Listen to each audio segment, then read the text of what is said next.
Ladies and gentlemen, boys and girls, it's time for Below Grade Level. Let's talk about our crushes and have some fun. Down in a crowded hall, you'll see there's a beauty standing. Is she really everywhere? A reflection. One always falls onto you. The other shy and quiet. Could there be two different girls who look the same at Sweet Valley, Sweet Valley?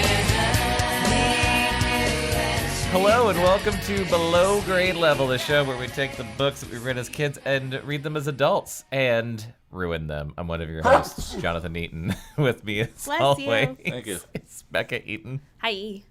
And Sneezy Chris Zaleski. Oh, I haven't been sleazy in years. And I said Sneezy. Oh, I thought you just said sneezed. sneezy and sleazy. I said Sneezy Chris Zaleski. That sounds like sleazy. Yeah, I'm not. I feel you know what, attacked. So we want to do this again. I'm workshopping it. Go from the top or No. keeping it? All right. No, I'm starting from the bottom. How are you guys doing? Or go from the top again and just not edit it. Just give them like a twofer. Just do both. Oh, God. Sometimes I listen to our older episodes and I'm like, get to the book. Like, whenever I listen to podcasts, I want to hear them talk about the thing they're going to talk about, and then they spend, like, 15 minutes going, like, so I was driving in L.A. today, and I was on the 405, and I'm like, no one fucking cares. And then I listen to our podcast, and we're just like, so what'd you do this weekend? I'm like, no one fucking cares. It is just the three of us today. We don't have a guest. Jesus Christ. Unless you count Dusty as a guest, who's on my lap.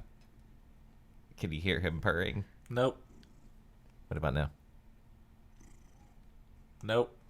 That might get picked up. You're going to squeeze all the food out of him. Good. So it's just the three of us. And we're reading Sweet Valley High, number 3, Playing with Fire. I'm There gonna read my isn't any notes from last fire time. in this. I'm going to be disappointed. Do you want to read my notes, actually? Sure. They're Because pretty I short. definitely won't remember. Yeah, it'll be fun for you to discover what happened. At dance contest, Jessica ditches Winston to get with Bruce. Elizabeth is displeased. They all go to Ken's lake house party. Bruce takes off Jessica's top in the lake. She pulls back, but then follows him to the woods. Elizabeth tries to interrupt their fucking, but no. Also, red leather pants guy saw the droids play and wants to sign them. I forgot about that. Makes me want to put on my red jeans. We read for a while last time, and it was only two chapters, but it was two huge chapters. Everything you wrote was just like the last 3 pages. Yeah, but nothing happened before then. They were at a dance. Yeah. They were at a dance, and they danced a bunch. And people got mad at people Oh, they at the dance dance. so much. They danced so hard.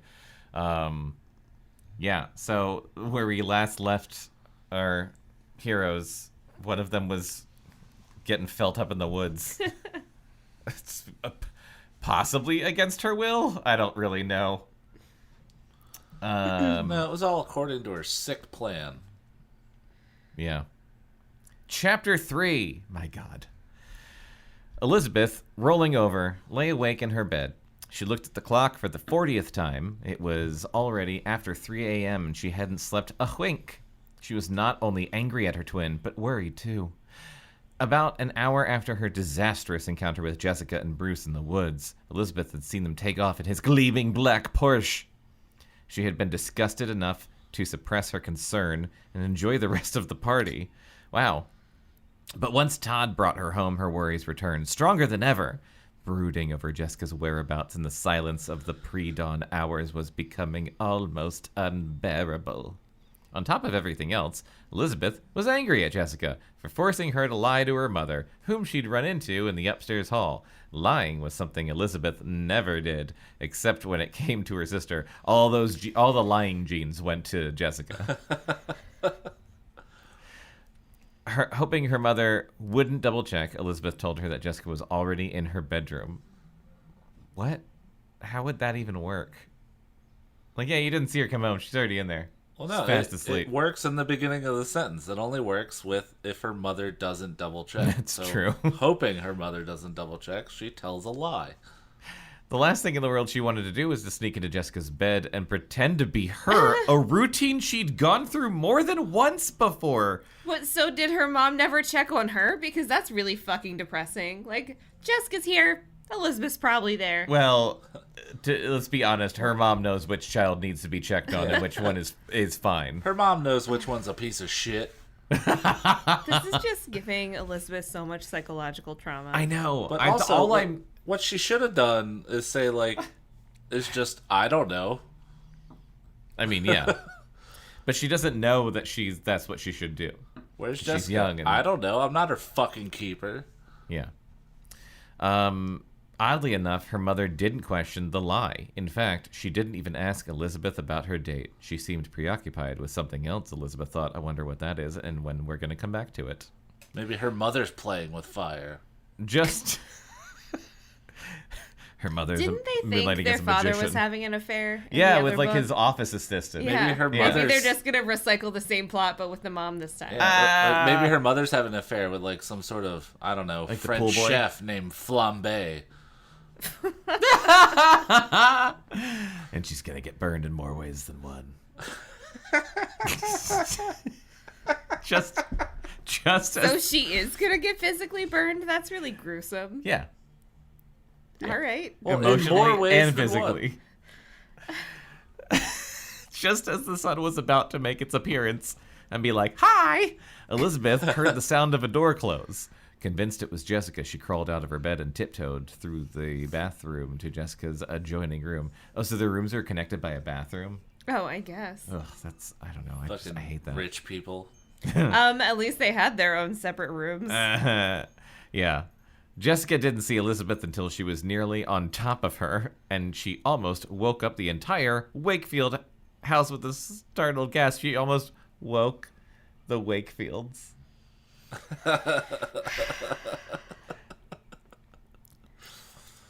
And that's a wrap on below grade level. It's been a good run, guys. Bye. The show's canceled. You're making a habit of sneaking up on me, Jessica fumed, trying to keep her voice down and failing. What gives, Liz? Sorry, Jess. I didn't mean to scare you. I couldn't sleep. Where have you been? Jessica smiled sweetly. I don't have to give you my itinerary, Liz, but I'd think even you could figure out the answer to that one. Bruce, you've been with him all this time. Dumb. Oh, yes, Jessica said blissfully, and it was wonderful. I was afraid of that, Elizabeth murmured. There's nothing to be afraid of, Jessica said. Bruce is everything a girl could ever hope for. Rich, a boy. How could you tell? He's got you so worked up you can't even think straight. And what's that supposed to mean? You were following him like a little puppy dog all night. That's so unlike you, Jessica. Elizabeth lowered her voice to a whisper.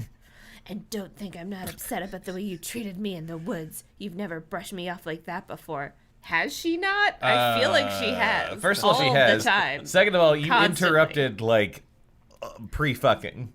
But also, Jessica's a called bitch to her, foreplay, like, Jonathan. in It is front of called people foreplay, yeah. constantly. Sorry, It's called sorry, pre-fucking. Sorry. Like, Oh, I've been really boy. working on my Yeah, I don't know what you pre-fucking. guys talk about foreplay. I call it pre-fucking. I am so good at pre-fucking. I don't even have to fuck afterwards. I'm just so good at the pre-fuck. Or the prefic, as it's called in higher society. I'm sorry, Jessica said, but you did interrupt a private moment of pre-fucking. I guess I did, but for some reason I felt afraid for you, and I just couldn't control myself. I'm sorry for that. Really? Elizabeth added truthfully. Come on. Afraid? I can handle myself just fine, Jessica retorted, ignoring her sister's apology. Elizabeth was doubtful. With false lightness, she asked, Anyway, what did you two do after the party? Nothing to be ashamed of. Talk, mostly. False Lightness was my goth band in college. I like that. Dropping her guard for a second, Jessica confided with pleasure. Bruce said he was angry when he lost out at being king because he wanted to share the throne with me. Elizabeth was astounded that her normally perceptive sister would fall for such an obviously phony remark. I wouldn't believe a line like that if he took a lie detector test, she blurted. Damn, Liz. Oh, damn. Call it like I see it. Okay. Oh, come on, Elizabeth. Why can't you get it into your thick skull that Bruce likes meh? It takes more than a few kisses to prove that. A lot you know. She said, punctuating her sentence with a beer. Well, no, it was a Diet Cola. It was a tab. Yeah. A lot you know. The truth is, we really have tons in common. We're both white, we're both rich, and we both are sociopaths. She sighed wistfully. Oh, I hope I'll see him again real soon. You mean he didn't ask you out again after all that? No, Jessica admitted, but I'm sure he will. I wouldn't be, Elizabeth muttered under her breath. I heard that. Jessica's patience with her sister was nearing the breaking point. She flounced into the bathroom and briskly ran a brush through her long, silky hair. What the flounce? Flounce like la la la. Is it like a prance? It's Or a is lot it more of going in a show-offy than a direction prance? with your arms like Yeah. this. Woo. I'm flouncing. I think it would be more floofy than a prance, because a prance, I feel like you'd be going at more of a pace than a flounce. Prancing's like A involves. flounce, you could just take a couple steps and be like, whew. Oh, yeah, okay. So like prancing involves like skipping, probably. Yeah. Flouncing, I feel like, involves like flipping your hair up Like and like doing a little kind of. flipping your skirt out, doing wavy. a little twirl. Can you flounce? Can a boy flounce? Sure, if you try hard enough.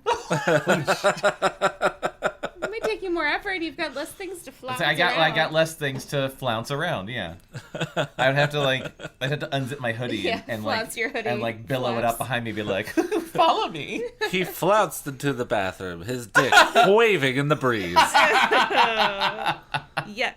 His dick flounced back and forth. She flounced into the bathroom and briskly ran a brush through her long, silky hair. When Elizabeth followed her, she added, I've had just about enough of your I've had just about enough of your bad-mouthing Bruce. I don't know what you've got against him. You never tried to stop me from making a play for him before tonight.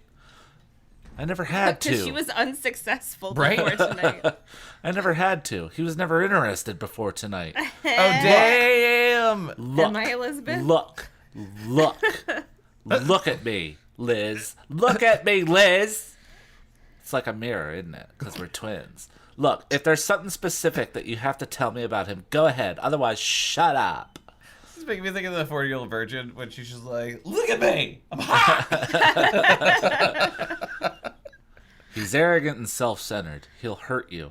Jessica snorted. Just what I thought. You don't have any real reasons, just your own opinion. Sorry, Liz, but you're gonna have to do better than that. Look how fast he dumped Lila Fowler and Heather Morgan, even your good friend Kara Walker. Why believe you'll do any better? He doesn't hang on to anyone for very long. Jessica put down her brush and faced her sister, letting you know that it was important that she interrupted her hairbrushing. I know. Now I'm just picturing Marsha Brady Oh my from the Brady God. Bunch movie. Yes. 107, 108. Absolutely. Liz, don't you understand? They meant Very nothing to into that him. movie. It is. How do you know? Elizabeth pressed. He told me. And you believe him? I have no reason not to. Now are you Oh, finished? idiot. Jessica. My God.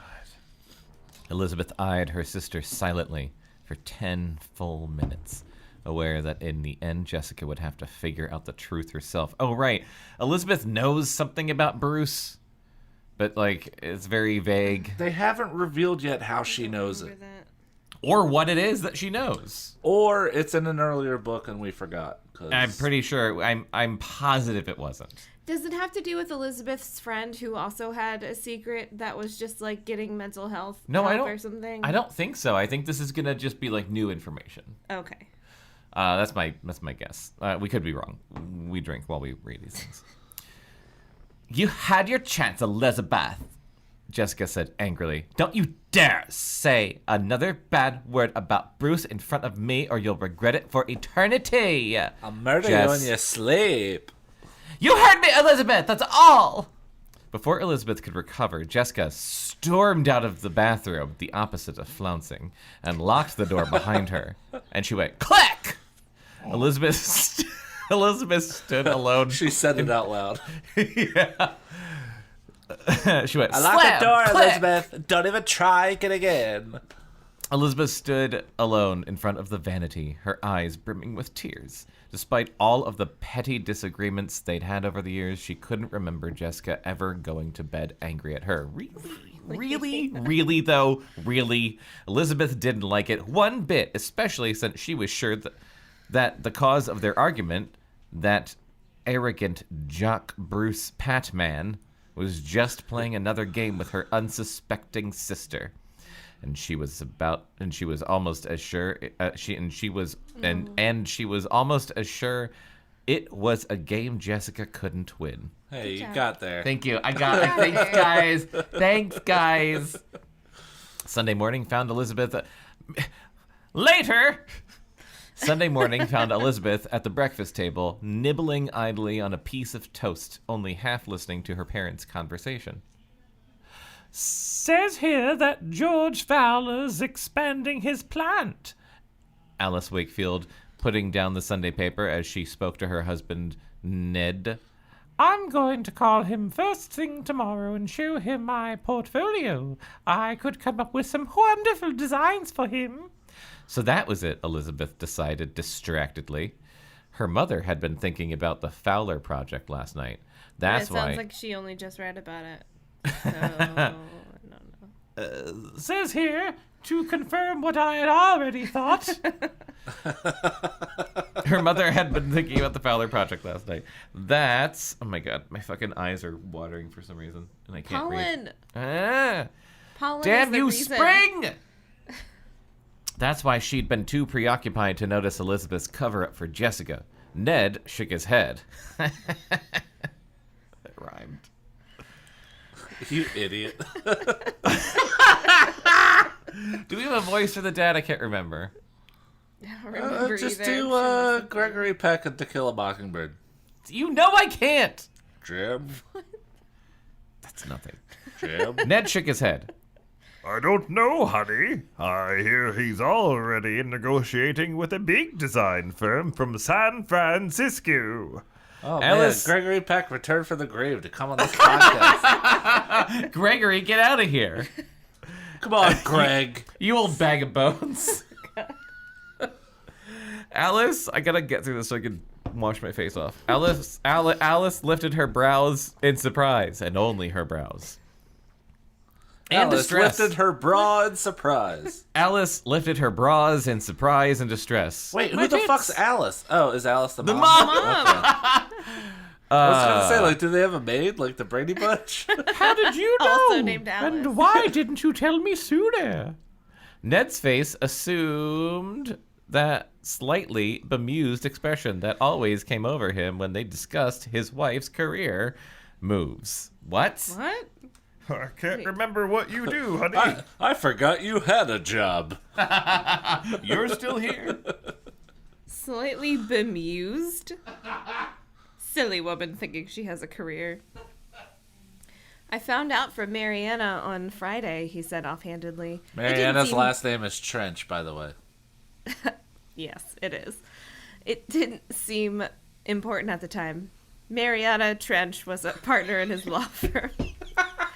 Alice held her breath for a moment. She was unhappy with her husband's lack of interest in her work, but she had no desire to make an issue of it on this bright, clear Sunday morning. Exhaling slowly. Just tamp all it of her down, Alice. disappointments. Just tamp it down. She changed the subject. What were you and Mariana talking about, dear? Elizabeth tuned out the rest of her parents' conversation and barely heard the phone ringing in the other room. Still upset about Jessica, she could hardly even concentrate on finishing breakfast. Alice couldn't help noticing her daughter's glum mood. What's the matter, Liz? Did you and Todd have a fight last night? Oh, no, Mom. We had a good time. So why the sad face? It's nothing. Elizabeth attempted a half-hearted smile. I'll be all right.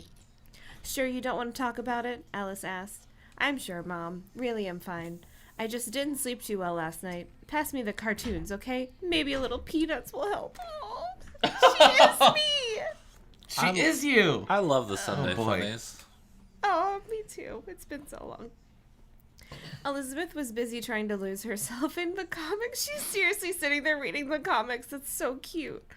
When Jessica breezily entered the kitchen. Good morning, people. She was as bubbly as a newly opened bottle of soda despite a mere 3 hours sleep. How are all of you this morning? Without waiting for an answer, she planted a firm kiss on everyone's forehead. Elizabeth was stunned. Mwah, She couldn't mwah. remember the last time her sister had been up so early on a Sunday morning. What's gotten into you, Jess? Her father asked, a chuckle in his voice.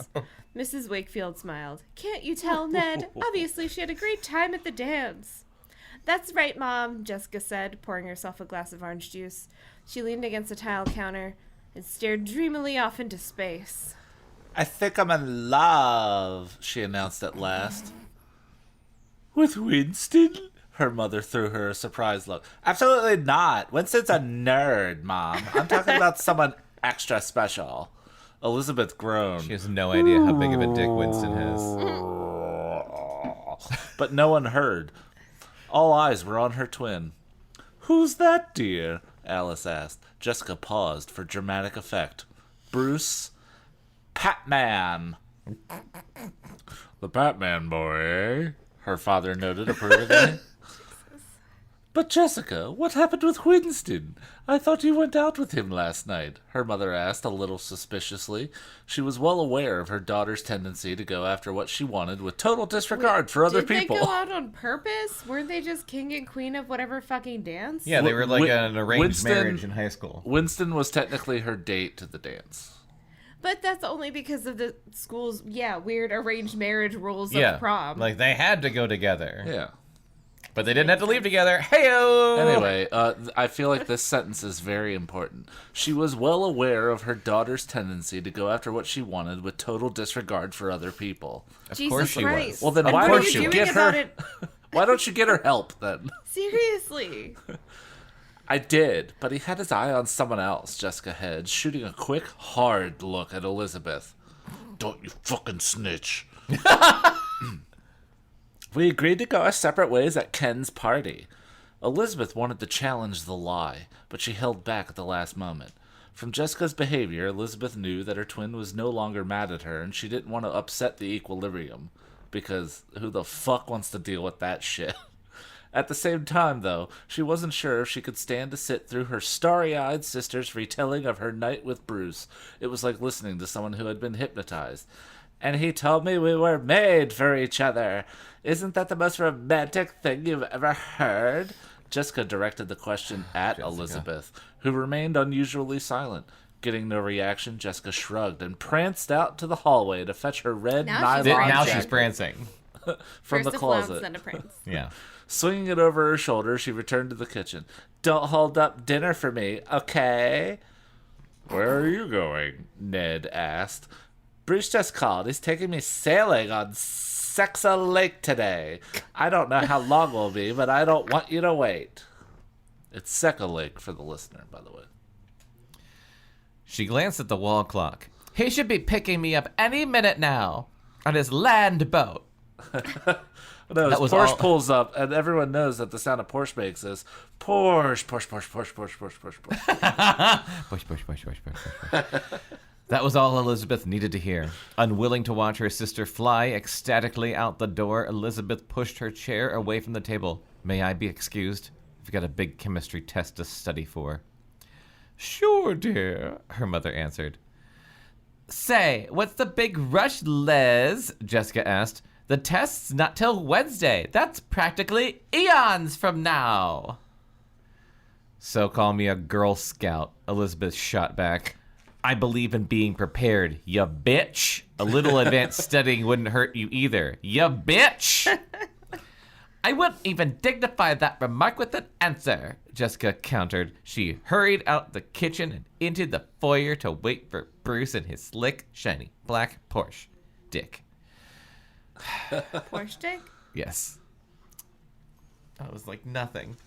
Barely got to read Do a you thing. want to read it? No. Go. Are you go. sure? Yeah, you go. Chapter 4. Liz, I've got to talk to you. Emily Mayer caught up with Elizabeth at her locker the following morning. Emily looked quite different from the way she appeared when performing. The petite drummer was dressed for school in a plain navy blue skirt and sweater, her wavy hair tied back neatly. "Liz, it's happening," she said excitedly. "It's really happening." "Slow down, Emily. What are you talking about?" "The droids. We're going to the top of the charts." Which ones? The charts. What? It took Elizabeth a second to remember. "You mean that guy? What's his name?" "Tony." His name is Red Leather Pants. Emily nodded excitedly. "He's everything he says he is, Liz. Guy even found pictures of him with some of his other bands." I guess there's a guy named Guy in the band. Confusing. In some back issues of Music Madness. I always thought it was dumb of Guy to save those magazines, but now I'm glad he did. Oh, I'm familiar with Music Madness. Are you? No. Oh, Liz, Tony has such great plans for us. So when's the first record coming out? This seems like a weird B plot for the book. We don't honestly, know these people. I'm invested in this B plot. I'm more Right. invested in this B plot because I'm like, fuck Jessica. Let her ruin her stupid I just want life. the droids to succeed. Yeah. There needs to be some sort of success story in this jerkwater burg. In this jerkwater burg of rich people in California. So when's the first record coming out? Come on, we're not ready for that yet. Tony's planning to book us into some local clubs first and maybe get us some dates around the state during Christmas vacation.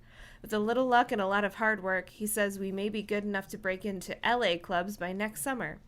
But he's not promising anything. Not yet, anyway, though he did say he's going to bring around lots of record producer friends of his to meet us as soon as we sound a little tighter. I find it very boring. Sorry. You got a Bekah page. Yep. Elizabeth smiled warmly at Emily. She took her music very seriously, and she deserved to have good things happen. "I'm so happy for you, Emily," Elizabeth bubbled. "I bet the others are just losing their minds with excitement." Hey, it's a boring page, but it's nice. Good for the droids. I don't fucking know these people. Have we heard Emily's name before this book? Maybe. Probably, and we forgot it. I remembered the name the droids when they said it, but before we started reading this book, if you were like, "Hey, what's the name of that band in Sweet Valley High?" I'd be like, What's the name of their drummer? Happy Alien. You bet they're excited and tired, Emily was saying as the first bell for the next class rang. The two of them began walking to class. "We were up half the night practicing. Seems the only thing you're missing is some publicity." Which Publicity? also, publicity is a very hard word to say when you're 7 beers deep. Do you have I thought you were anything in drinking a mind? Diet Cola. Yeah, I thought you had to tab. Yeah, no, seven it's tabs. just Seven tabs. deep. That's the name of my grunge band. I got a good tab buzz going. Do you have anything in mind? Yes, I'd like to chart your progress in a running series of stories in the Oracle, which is the school newspaper for the listener's benefit. I'll have to get the go-ahead from Penny, the editor, but I know she'll love the idea. I'll begin with how you met Tony and what your plans are, then I'll follow you from your first club date all the way to your #1 hit record. Emily was overjoyed. That's fantastic. Oh, Liz, you don't know how much all this means to me. I think I do, Emily, because I'm fucking smart and you're a fucking idiot. Being a rock just a star is musician. just a fantasy for most kids, but you're actually going to live it. Unfortunately, I still have to live out the role of a student, too. Groaning, Emily opened the door to their chemistry class. Though. You can probably drop out, Emily. Reality, for the moment, is big, bad Bob Russo. They exchanged knowing glances, The lesser unbeknownst to known the Russo reader. brother. Chemistry was Elizabeth's hardest subject this year, and Bob Russo was the reason. A no-nonsense man, Russo was the type of teacher who demanded excellence from all his students and usually got it. Or else. I find it a little depressing that the older I get, the more I relate to the teachers in these fucking books. Just like, yeah, why wouldn't he demand excellence? Fucking get it the right. point. That's the point. Learn something, you dipshits. In truth, most of the kids felt he deserved their attention. He really cared what his students learned, and he insisted that they not disappoint him or themselves. Oh, now my heart's melting. I'm on this guy's side. Even Jessica, who did very little studying but still got good grades in most classes, found it necessary to study for Russo's chemistry class. When the late bell rang, Elizabeth was surprised to find her sister's chair empty as she took her own seat by the window of the second-story chemistry lab. She and Jessica had driven to school together, so she knew Jessica was around someplace, but where? Probably necking with Bruce Patman, playing patty cake. A glance out... Pat man cake. Patty man cake. A glance out the window answered Elizabeth's question. She saw a couple kissing brazenly and passionately on the far end of the campus lawn. Jessica and Bruce Patman. They were locked in an embrace so tight it seemed that to Elizabeth that it would take at least half of Sweet Valley's football team to tear them apart, limb from limb. Later that day, Jessica ran her... Nope. Wait. Meanwhile, Jessica ran her fingers through Bruce's dark, wavy hair, delighting in its soft, silky feel. That's the hair that you can only buy with money. Bruce answered her hair question by kissing her more and more deeply, exciting every nerve ending in her body. Ooh! Jessica pulled herself even closer, rubbing her other hand in small circles at the nape of Bruce's neck. Now they're really getting into it.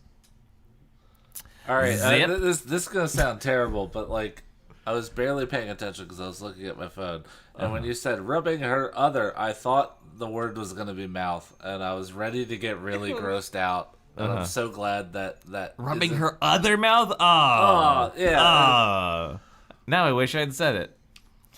The faint sound of the late bell distracted the couple as they parted to catch their breath. Oh no, Bruce, we're late. We've got to go. Why I sound like Fred Schneider all of a sudden? Jessica quickly picked up the books she'd strewn across the grass earlier. Fuck these books, she said as she embraced Bruce. Bruce chuckled and placed a hand on Jessica's shoulder to keep her in place. What's the rush, baby? We were just getting started. Jessica couldn't look him in the face. In the face. She could only She look... She could only look at his dick. Couldn't look at his face. She could only look him in the crotch. She wanted desperately to be with him. She didn't relish paying the price later with the stern chemistry teacher. Also, she didn't like relish on her hot dogs. I want to stay, Bruce. You know that. But I've got to get to Russo's class. He'll kill me if I cut it. You mean to tell me my girl's more interested in Mr. Chemistry than in me? What about our chemistry, baby? Ugh. I thought I knew you better, Jess. The negging began. She sighed.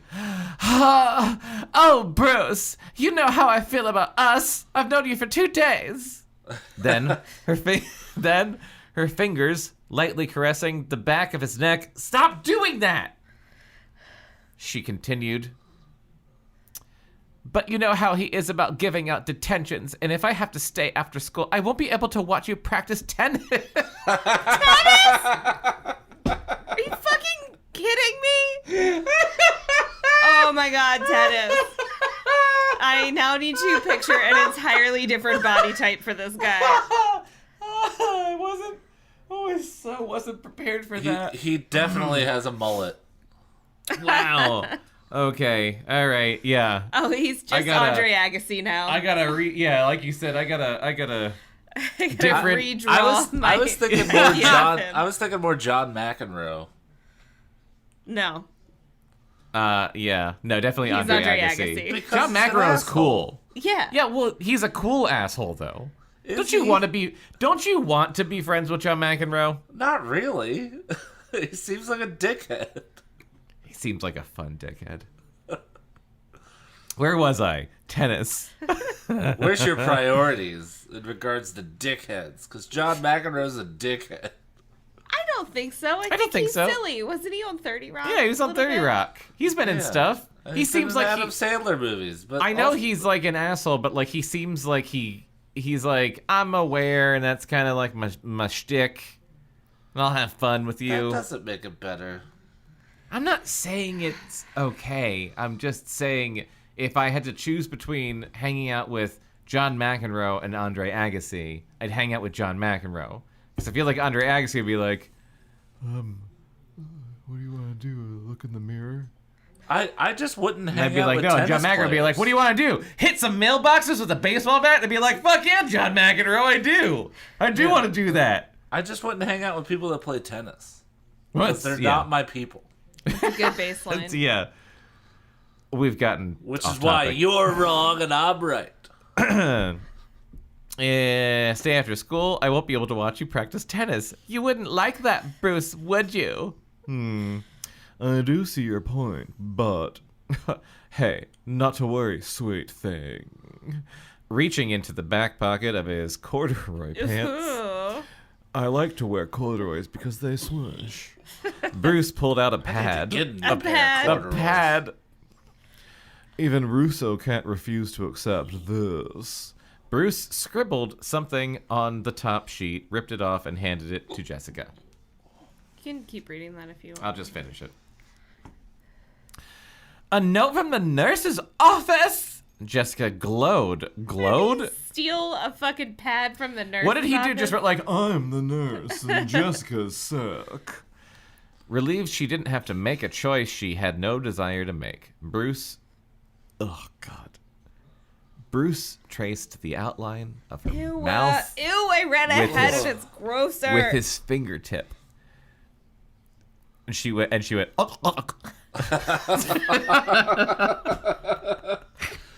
No. She went,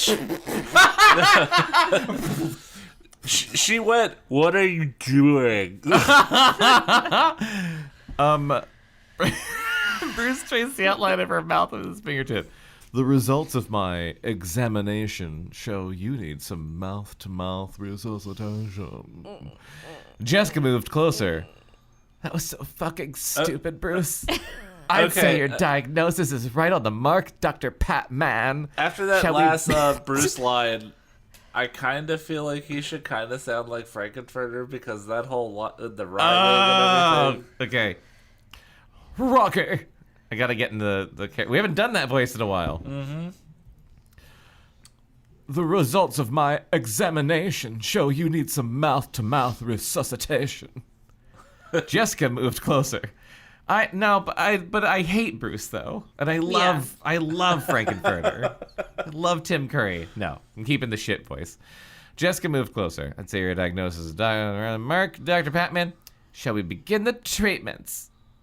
Raising her face to his, Jessica entwined herself around her beloved boyfriend. In view of everyone. Entwined is a gross word. including the teacher she's about to lie to. Right? Chapter 5. Fuck is I happening? guess it didn't matter. The following afternoon, Elizabeth rushed home from school as soon as classes ended. Nothing matters. She never faces consequences. Yeah. During her last period gym class, as she was playing tennis with her best friend Enid, she had an idea for a short story. Elizabeth loved the special, excited feeling that came over her whenever inspiration struck, but she knew the idea would fade unless she got her thoughts on paper as soon as possible. She hoped to finish a rough outline before the day was through. No one else was home, and the solitude provided Elizabeth with the atmosphere she needed to concentrate. Retreating to her favorite overstuffed chair in the living room, she opened her spiral notebook and began to put her thoughts down on paper. I'm just thinking, like, I thought of a great short story. It's called The Twin Who Died. The story was about a girl who kept making the wrong decisions in life. The twin who was a whore. A short while later. Everyone knows the title was The Bitch Twin. the bitch twin. A short while Subtitle, later, the Twin Who Was a Bitch. Elizabeth became aware of a knocking sound. At first, it was so timid that she thought it was a tree limb banging softly against the side of the house. But the knock became more persistent, and Elizabeth realized someone was at the front door. Reluctantly, she put aside her notebook to answer it. On the other side of the threshold stood Robin Wilson. I don't remember if we know them. Yeah. Hi, Liz. Is She's Jessica like here? she's like the plump girl. She asked. No, said Elizabeth. She's at cheerleading practice, but I expect her back soon. Tonight's her night to make dinner. Robin didn't fucking ask. Robin looked confused. I checked at cheerleading practice. She wasn't there. We were going to spend the afternoon together, but she never showed up. Gee, I wonder where she could be. I think I know, Elizabeth said, realizing she'd better start thinking about what she'd like to make for dinner. I'll bet anything she's out with Bruce Patman. Oh, Robin lowered her head, trying to hide her disappointment. So sad. You've done it again, Jessica, Elizabeth thought. Although Elizabeth didn't know Robin that well, she felt sorry for the pudgy girl standing Jesus. before her. I did not ad-lib that. That's in the book. All she wanted was to be Jessica's friend, even though all Jessica seemed to want was to take advantage of Robin's good nature. Elizabeth decided to put her story on hold and invite Robin inside. I'm sorry Jessica's not here, she said once they were seated. You should tell her she can't just change plans on you like this. Oh, that's okay, Robin said quickly. I'm sure she didn't mean it. I know I'd probably forget to meet a girlfriend if Bruce Patman asked me out, although the chances of that are less than 0. 'Cause I'm so Robin. pudgy. Oh, Robin. Get your shit together, Robin Williams. Well, now that's what she sounds like. I think that's what we did last time. Flashing an embarrassed grin, she pointed to her ample midsection. Oh, Oh God. no. Robin. Like, why are you making me read this? But it doesn't bother me. Oh. Oh. See, like, I did that to get into the voice, then you immediately laughed, and it takes me out of it. I'm sorry. Do it again. Do it again. All right. Do it more. See, that's just it. I know you're gonna laugh. It fucks me up. I'll hide my face All right. and my voice. All right. Whoo, boy. I need it. Brought to you by Miller Lite. I'm just gonna laugh into my whiskey. All right. More whiskey. But it doesn't bother me. Jessica thinks I've already got a guy. At least that's what she tells me. That's why we're getting together today. That's why we're getting together today. Oh, shit. That's a hard sentence to say. That's why we were getting together today. To buy me some new clothes. Then we were coming back here to do experiments. Experiments? For chemistry class? No. To see if we could make my face sexier through science. She smiled. What? What? Then sighed wistfully. Oh. Where are we? I need to see what's real or not. It was real. It's I've real. ad-libbed nothing. That's not chemistry. So she was gonna give Robin a makeover. No, she was gonna make her face sexier with science. What do you think a makeover I is? know. What the fuck? Oh shit. Okay. Oh. Oh, this is torture. I guess it'll just have to wait till tomorrow. Elizabeth was sure Jessica wouldn't pay any attention to Robin as long as Bruce was in the picture, but curiosity about the new boy in Robin's life overshadowed any inclination she might have had to express her doubt. You don't have to tell me, she began, but who's the guy with the crush on you? Robin blushed as she whispered, Winston Egbert. Oh, I can't wait till the two of them get together. The voices that will do. You're kidding, Elizabeth That's exclaimed. fucked up. She wouldn't believe Winston had recovered so quickly from his heartbreak over Jessica. After all, he'd been Really? crazy about her ever since 5th grade. But why? 25 years ago. But wasn't he like flirting with Elizabeth too? I think he was just like a nerd that was horny for everybody. Yeah, he's just a nerd. He's like, He wasn't in love with her. Yeah. He's a fucking horrible person. He just doesn't know what he has at this point. which is a giant Which is dick. a giant. A humongous dong. Like, it's not a dick, it's a dong. Like, he could ring a bell with the damn thing. That's why they call it a dong. Yeah, ding dong, ding dong. Anyway, believe me, I understand your surprise, Robin said, grinning. I couldn't believe it myself when Jessica told me he'd had a thing for me ever since I came to Sweet Valley. Imagine a popular guy like Winston wanting a girl like me. He took me to Ken's party last Saturday. We had a great time. At least I did. Oh, She added hastily. Elizabeth was dumbstruck. I love the slightly lower pitched Mickey Mouse laugh. Oh, fuck, that's what it is. Oh, God.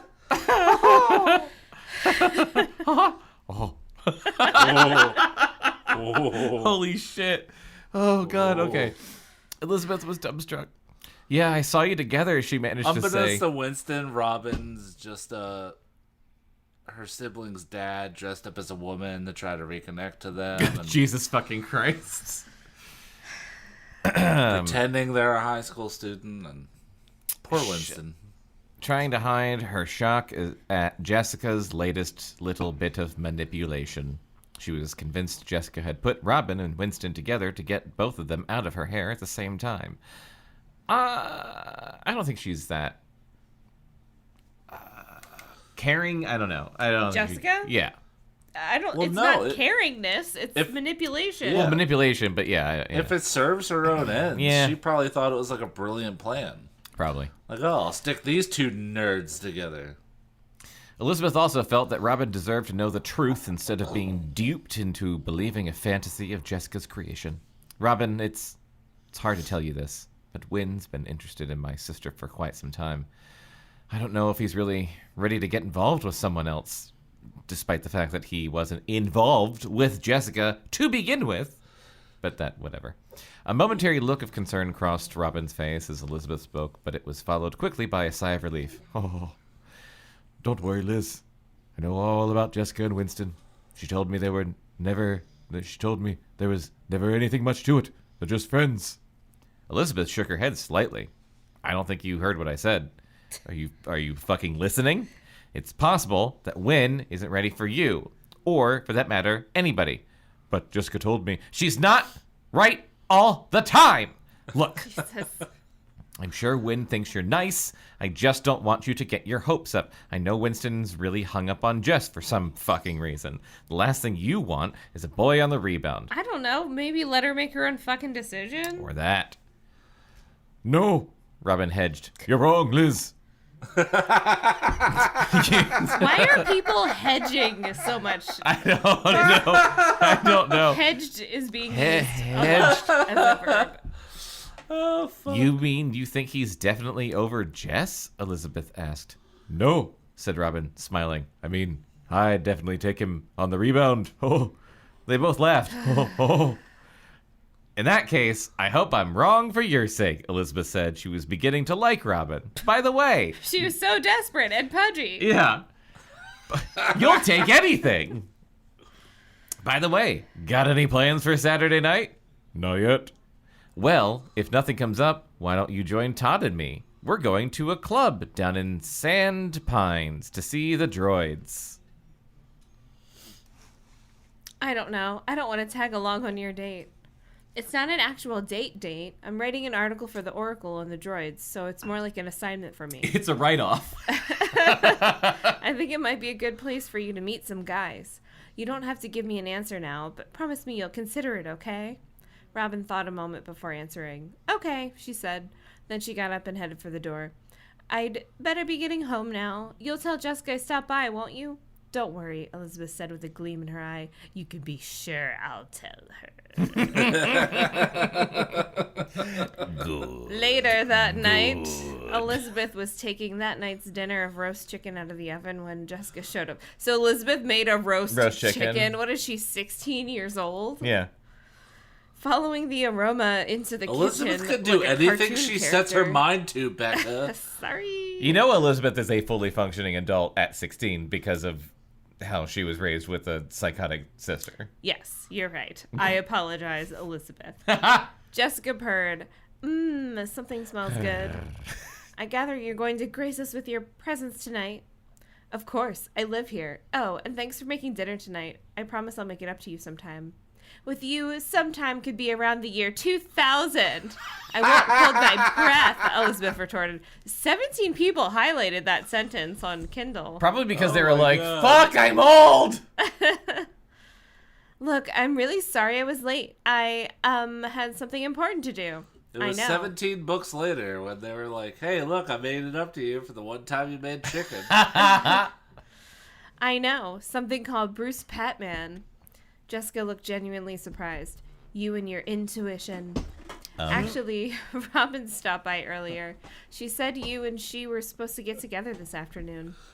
Was that today? Jessica feigned forgetfulness. I must have mixed up the dates. You really disappointed her, Elizabeth chided. She'll get over it, Jessica shrugged, unconcerned. It was just a trip to the mall. Instead of you and your intuition, it should have been like... In the name of science. You and your knowing that I fuck everything up. Was there a cat chewing this? Oh my god. Well, probably. Oh my god. Yeah, I'm gonna Yeah. go ahead and blame our Alfie. stupid ass kitten. Let's blame Alfie. Yeah. Anyway, Cool. All right. Cool. Well, I'm glad they work. for the listener's benefit, a cat chewed Bekah's headphone cord. I have a feeling it was more than just a trip to her. The least you could have done was told her you couldn't make it. Oh, she'll understand. We could do her makeover anytime, though I do admit, the sooner the better.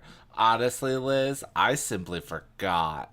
Bruce came up to me right after the last bell, and he took me for a ride up Valley Crest Highway. It was fantastic. How fantastic can a ride on the highway be, I was Jessica? literally just thinking that. I Elizabeth was just thinking, asked, like, it wasn't a ride in the car that was fantastic. Heyo! with distaste. We talked about what great times we're going to have together. Jessica's face took on that faraway, Going to dreamy have look together. that came over her whenever the subject turned to Bruce. What kind of great times, Elizabeth pressed. Oh, for starters, right after I grab a bite, I'm going over to Bruce's to show him he's not the only good tennis player in Sweet Valley. Don't wait up for me What? either. What does It'll that probably be mean? a late night. Does she play tennis? I guess he has his own tennis court. Of course he does. He's a Pat man. Gee, Jess, I thought you'd be around tonight to go over our notes tomorrow for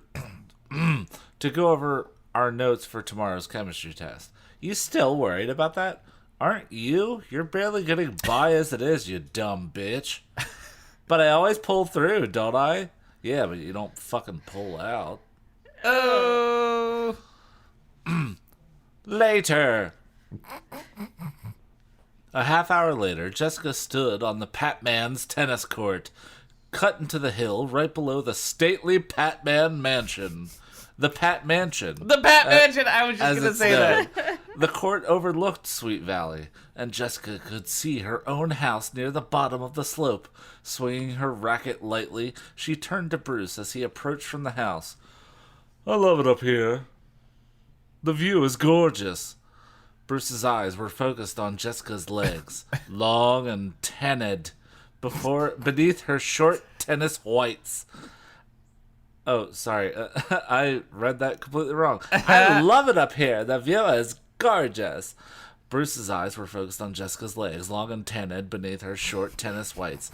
I like the view, too, he told her. Ready to play? Let's volley first. Bruce opened a can of balls and bounced one in the air with his racket. Oh, God. Can't think of a better way to spend the evening. Me either. Though my sister thinks I should be studying. Doesn't she believe in having fun? Oh, she's worried about this big test we're having tomorrow. But what she doesn't know is that I have a secret weapon.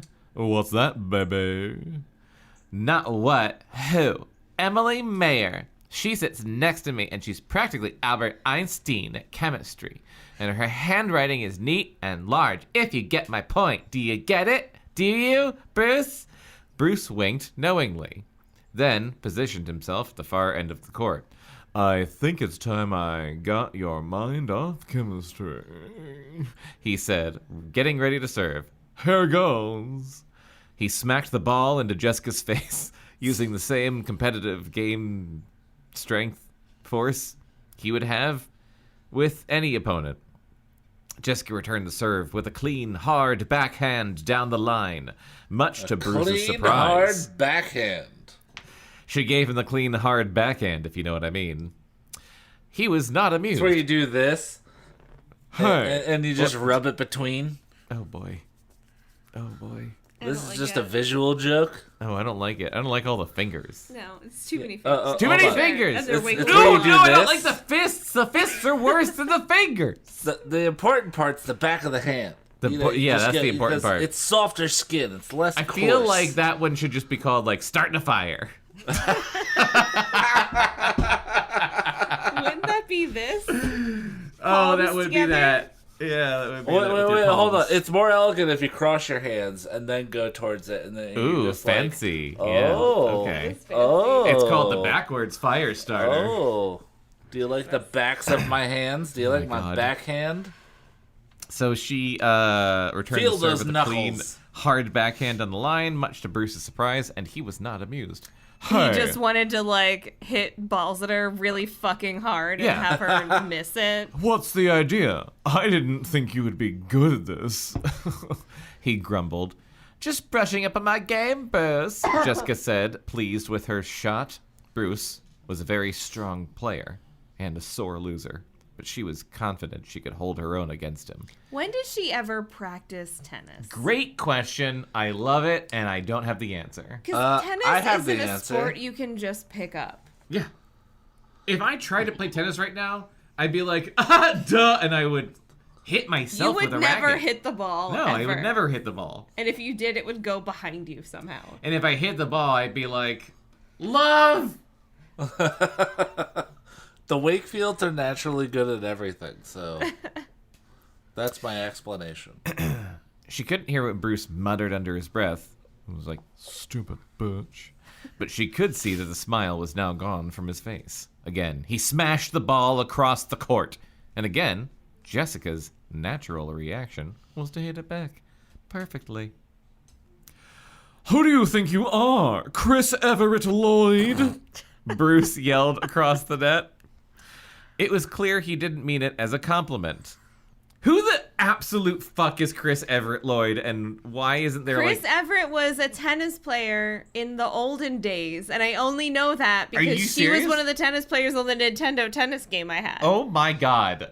And Awesome. I didn't know about the Lloyd part, but it would, like, at the beginning it was like Maybe she married. somebody's name, and then Chris Everett. Chris Everett. And then you'd be like, See, if it was like Mark Philippoussis, then I would know because of I've the never heard of that. Virtua Who's that? Tennis on the Dreamcast. Ah, I never had a Dreamcast. Yeah. No, It was very always... Yeah. few people had a Dreamcast. He was Tune a into my special upcoming child. podcast, Casting Dreams, with Patrick Anderson, where we talk Have about... you done any episodes of that yet? None whatsoever. We've been talking about that shit for like 3 years. Now, if you want to talk about Trick Style, that was on Dreamcast. That was a good game, I don't even know that game. as well as House of the Dead 2. House of the Dead 2 is my jam. I loved House of the Dead 2. Anyway, she couldn't hear what Bruce muttered under his breath, but she could see that the smile was gone from... Oh, I went through this. It was clear he didn't mean that Chris Everett Lloyd thing as a compliment. Your serve! Angrily, he threw her a ball from his bag of balls. Or whatever it was. Jessica bounced the ball a few It's a times. can. Of balls. I like to open a new can. She didn't like the way Bruce was glaring at her, as if she'd committed a cardinal sin by playing her best. He's like fucking John Hamm in 30 Rock. His racket is farts. Yeah. No one's ever told him he was Fuck, bad at something he's in the before. bubble. Bruce Patman's in the bubble. Obviously, he didn't like to lose. Neither did she, but the more she considered the anger in Bruce's icy blue eyes, the more she began to reconsider her options. Jessica, no, no, no. Win. Jessica, win. She was clearly on top of her game this evening. But maybe that wasn't such a good thing. Sorry. Here. It was called Top Players Tennis. Nice. And it was like, I don't know why specifically it was these two people you played as, but it was Chris Everett and Ivan Lendl. Okay. I know Ivan Lendl. Good friends? No, I have no idea. Oh, yeah. Here's what it looked like. Oh, that's great. It's so a shitty video, looking. but it's not playing. It was very shitty. Yeah. Okay, so you can read about how Chris Everett, how you can read about how Bruce Patman is, violent. Yeah. And I'm gonna get us more drinks. Unraveling. Would you like beer or more whiskey? I would like more whiskey. Uh-huh. But you said that we should do beer next, but I would like more whiskey. I said that So, before it's we up to started you. drinking whiskey, but I now I want know. more whiskey. I'm just gonna get us a little bit more whiskey. I want ice in mine. But not too much ice. Per whiskey. Just the right amount of ice for Bekah. Thank you. I don't ask for much. Bruce didn't appear to appreciate her skill, and it was obvious he would be angry at her if she ended up winning. Carrying that logic, if we could call it that, one step further, she concluded he'd probably decide not to play with her anymore. He might even decide she was too aggressive off the court as well, and dump her altogether. That was a possibility Jessica couldn't bear, so she did the only thing she could to protect herself. Oh boy. For the first time in her life, she actually tried to lose at something. This is so fucking It's very upsetting. During the rest of the match, Why doesn't she love herself? I know. During the rest of the match, she handled her racket as if she'd developed a sudden case of tennis elbow. Bruce won the set easily, 6-love. You would hope he would be smart enough to realize at that point that she was losing on purpose, but I guess he's a big, dumb fucking idiot. So Yeah, maybe no. not. He's a big dumb dummy. Jessica got the first clue that she'd played it the right way when Bruce jumped the net after the set was over. Smiling now, he dropped his racket and wrapped her in a big bear hug. To the victor go the spoils, he announced with pleasure. And I'm taking my reward right now. Oh, God, I hate him. The spoils I is hope what he I call my dies. dick. Lowering his head, he kissed her hard on the lips, sending a thrilling shiver down her spine. He really loves me, Jessica thought Oh, stupidly. God damn it, Jessica. Wildly you enjoying the fucking idiot. comforting sensation of being enveloped in his arms. And if it makes him happy to have a girl who wants what he wants, then that's the kind of girl I'll be. No. No. In Max Dellen's basement, no idea who that is, near the Sweet Valley shopping district on the other side of town, Emily Mayer sat fretfully over her drum set. She was trying to work out the beat to the new song Guy Chesney had written for that weekend. The guy was clearly annoyed at his drummer. "What's your problem, Mayer?" Emily pounded her bass drum in Is frustration. Guy's brother Kenny? Yes. Kenny Chesney's California brother. He's California Chesney. The California Chesney. Oh, shit. "Give me a break, Guy. You just handed me the sheet an hour ago. I'm doing the best I can." "That might not be good enough." "What's that supposed to mean?" Dana Larson cut in. "The girl said she's trying her best. How many people are in this band?" Look, Dana. One too many, yeah. Guy snapped, directing his comments. Look, Dana, Guy snapped, directing his comments to the attractive lead singer. We're getting a shot at the big time now. Saturday night's our first chance to prove ourselves, and we can't afford to make any mistakes. If Emily can't cut it, maybe we should find a new drummer. Oh, damn. Maybe what we need is a new keyboard player, Dana said pointedly. Oh, damn. Geez, Guy, who do you think you are, talking like that? We're a group. We stick together, all of us. Max looked up from his guitar and shook his head. You guys are something, he chuckled. Getting all worked up over some 2-bit gig? What's the big deal? If you don't know, maybe we'd better think about replacing you too, Guy snarled. Hey, lighten up, Max drawled. We've never had any hassles like this before. All we've played are school dances and parties, Guy pointed out. Small-time stuff. When we go on Saturday night, we've got to be cooking. And we won't unless certain people in this band get their act together. He shot another warning look at Emily. I'm working on it, guy, Emily said through clenched teeth. Guy. I love this. I love this plot. Dana had heard enough. Look, guy, I know you're under a lot of pressure to make this work, but there's no need to get so upset. We're all under pressure. Apologize to Emily and tell her you didn't mean what you said. Yeah, added Dan Scott, the bass guitar player that we totally forgot about up to this point. We don't have all night. Guy scratched his neck and thought for a long time. I guess Dana's right, Emily, he said finally. I'm letting this gig get to me. Sorry I jumped all over you. Friends? Friends, she answered weakly, forcing a smile. Let's try it again from the top, okay? You heard the girl. Guy addressed the rest of the group. Let's hit it. 1, 2, 3, 4. All tension faded as the music took over. Each run-through sounded better than the last, and soon every guy was happy. Even Guy was happy with their progress. I'm just going to finish this chapter. Yeah, it's fine. By the end of the night, he was convinced they'd bring down the house that weekend. But Emily didn't forget his earlier warning, though she secretly believed his frustration and anger were caused more by his unreturned affection for Dana than anything to do with the band. He'd never said as much to Emily, but she was sure she hadn't misread the look on Guy's face every time the group's singer smiled at him.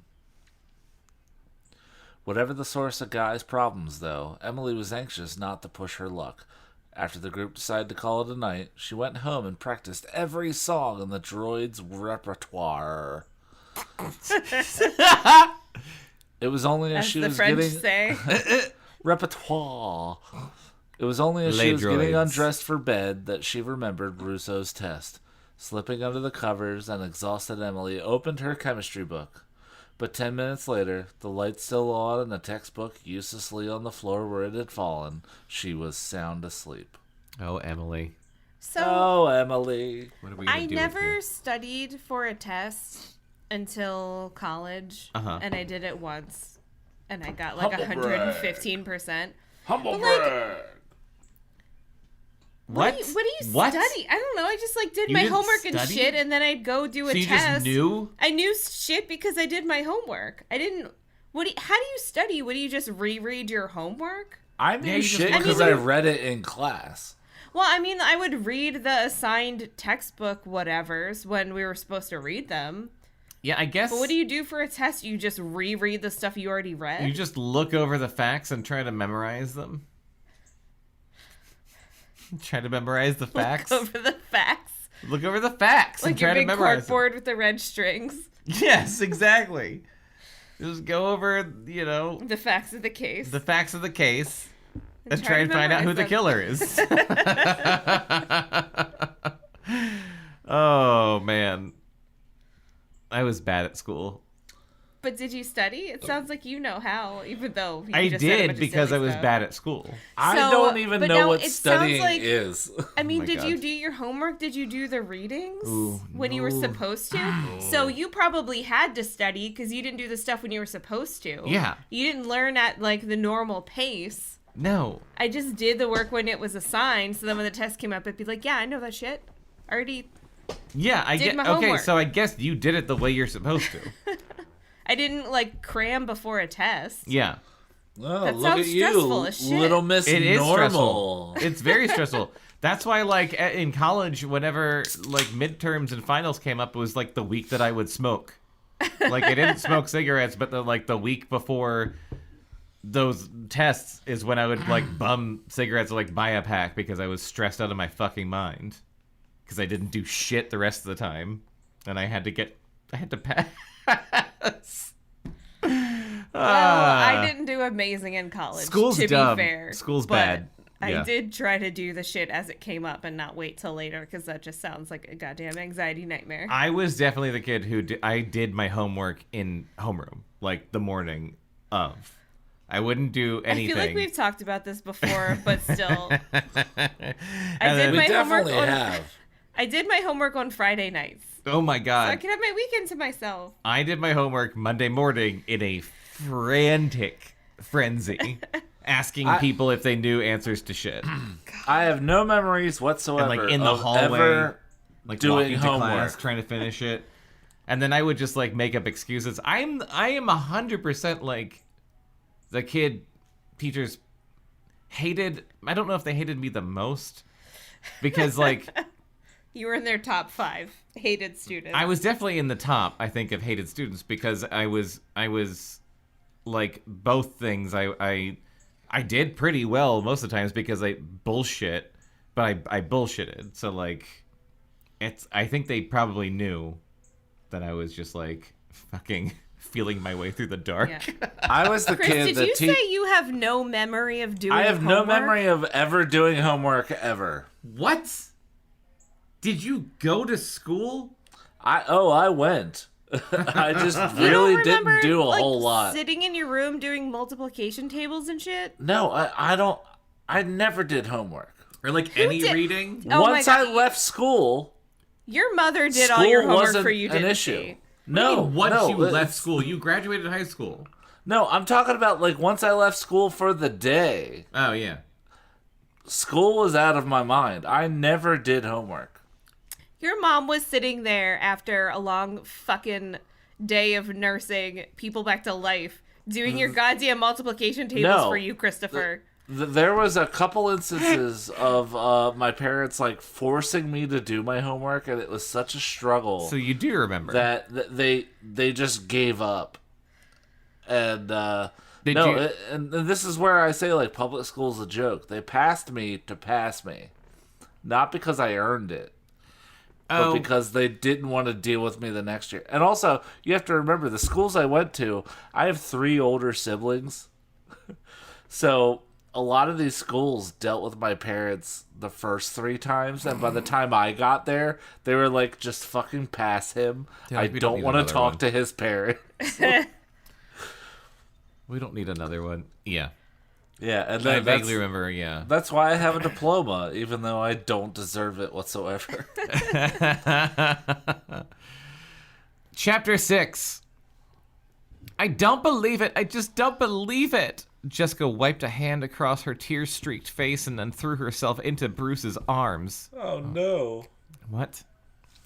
It was lunchtime on Friday, and the couple was sitting under one of the many white oak trees that graced the Sweet Valley High's campus. Oh, shit. Friday lunch? The most important lunch? Bruce couldn't imagine what had happened, but he liked playing the role of Jessica's savior. Fuck off. Sure that he knew exactly what she really wanted, he began to caress and stroke her back gently. Nibbling at her ear, he whispered, Ears are gross. "Hey, I'm not going to let anything upset my baby." Ew. What's wrong, I don't like Jess? that either. Baby. I'm very upset about this whole scenario. Jessica Killers pulled away. don't call each other baby. Jessica pulled away enough to look directly into Bruce's concerned blue eyes. That idiot Mr. Russo had the nerve to give me an F on my chemistry test, she cried. Bruce stroked her cheeks tenderly. No more tears, babe. It's only a dumb test. He licked the tears off of her face. Ew. It's- Wait, did he? no. No. God, I believed you. Here, let me get that for you. No. Oh, no, don't do that. It's more than that. You don't understand, Bruce. I was just getting by before this, and now I might fail the whole semester. Calm down, Jess. Maybe this will help. Bruce gave her a deep, lingering kiss. That was nice, Bruce, Jessica said when they parted. The way you said that, like, that was nice, but I'm kind of still concerned about this. That's what other I'm thing. saying. Yes. Unfortunately, it doesn't solve my problem. You fucking idiot. But there's a solution to every problem, and that solution is money. Tell Brucey what happened. Remember my secret weapon, Emily Mayer? She let me down. It's Emily's fault. The girl I was going to cheat off of. It's her fault, not mine. I didn't do anything wrong. This time she failed the test too. That's right. Oh, that's what you get, you bitch. She fit too. So next time, cheat off someone else's paper. I have the feeling if I switch seats now, Russo will get suspicious. Jessica, We weren't allowed to anxiously, switch seats in high school. picked at the grass by her side. Bruce, what am I going to do? I didn't have any assigned seats in high school. Really? I don't remember if I did or not. I feel like for the most part it was like the first day you had to pick a seat and then stay Yeah, there. It I wasn't feel like that was like the they thing. told you where to sit, but it was like once you sit there once, you have to sit there for the rest of the year. I mostly sat in the front because I literally just couldn't see the board from the back, which I now realize as a full-grown adult, it's because my eyes are bonky. Yeah, and also you're didn't you wear deaf as glasses hell. then? What? Sorry.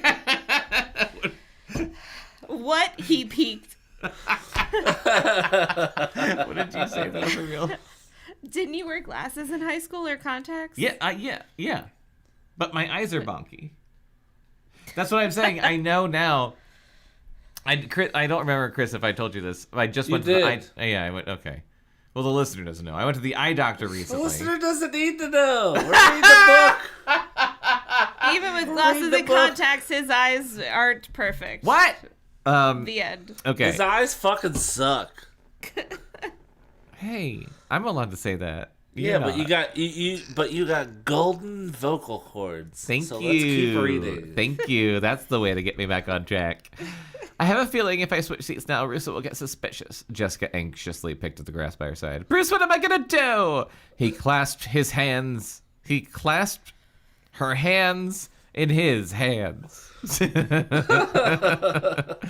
First of all, you've got to see that flunking chemistry isn't the end of the world, baby. What are you ever going to use it for anyway? I haven't the foggiest idea, but if I flunk, I'm off the cheerleading squad, and that I care about. A bunch of silly-looking girls jumping up and down and yelling in front of a lot of people. Bruce patted Jessica's head as if she were a little girl. Gross! Making me love him even more. Fuck, I just feel like You I could care? change him. You care about the strangest things. Jessica didn't like his tone, but she didn't want to risk upsetting him by making an issue of it. Jessica! God! So she quickly switched gears, pretending she didn't care about the squad. Well, I have to admit it's been getting a little boring lately, and I did miss a few practices this week. But even so, it would be humiliating to be kicked off the squad. Well, you came to the right person, Bruce declared. Jessica looked up at him with hope. She knew Bruce would come to her rescue. What do you mean? She asked. I should have told you the other night that you shouldn't count on unreliable people like Emily. I've got a foolproof way for you to get an A in chemistry. Bruce! Jessica's eyes widened expectantly. Tell me! Taking his time, enjoying the suspense, Bruce stretched out his legs and leaned against the oak. It's simple, he smiled confidently. I know where Russo keeps his tests. Jessica threw her arms around Bruce's neck. And you'll get them for me! Bruce pulled back abruptly, willing to play the hero only to a point. No way! My days of messing with that man are over. But I'll tell you how to get them without being caught. What the fuck is happening? I don't know! Jessica bit her lower lip. She would have preferred it if Bruce simply handed her the test.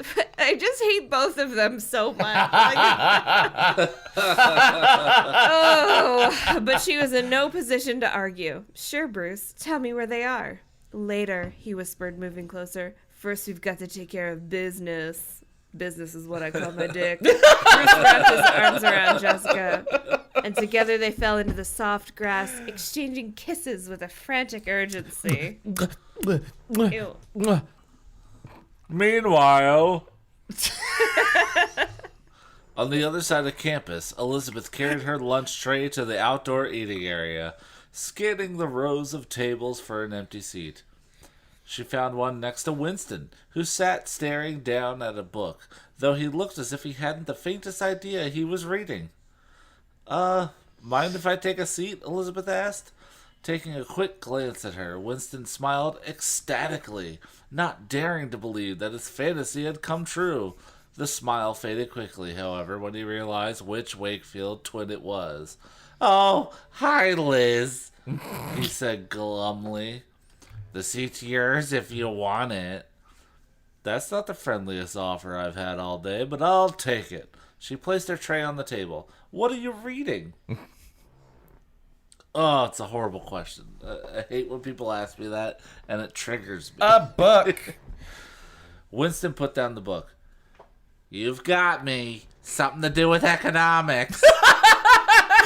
He shrugged. Oh my God, Chris, just make that your answer forever now. Zaleski. You've got me. Something to do with economics. I'm a real Reaganomic.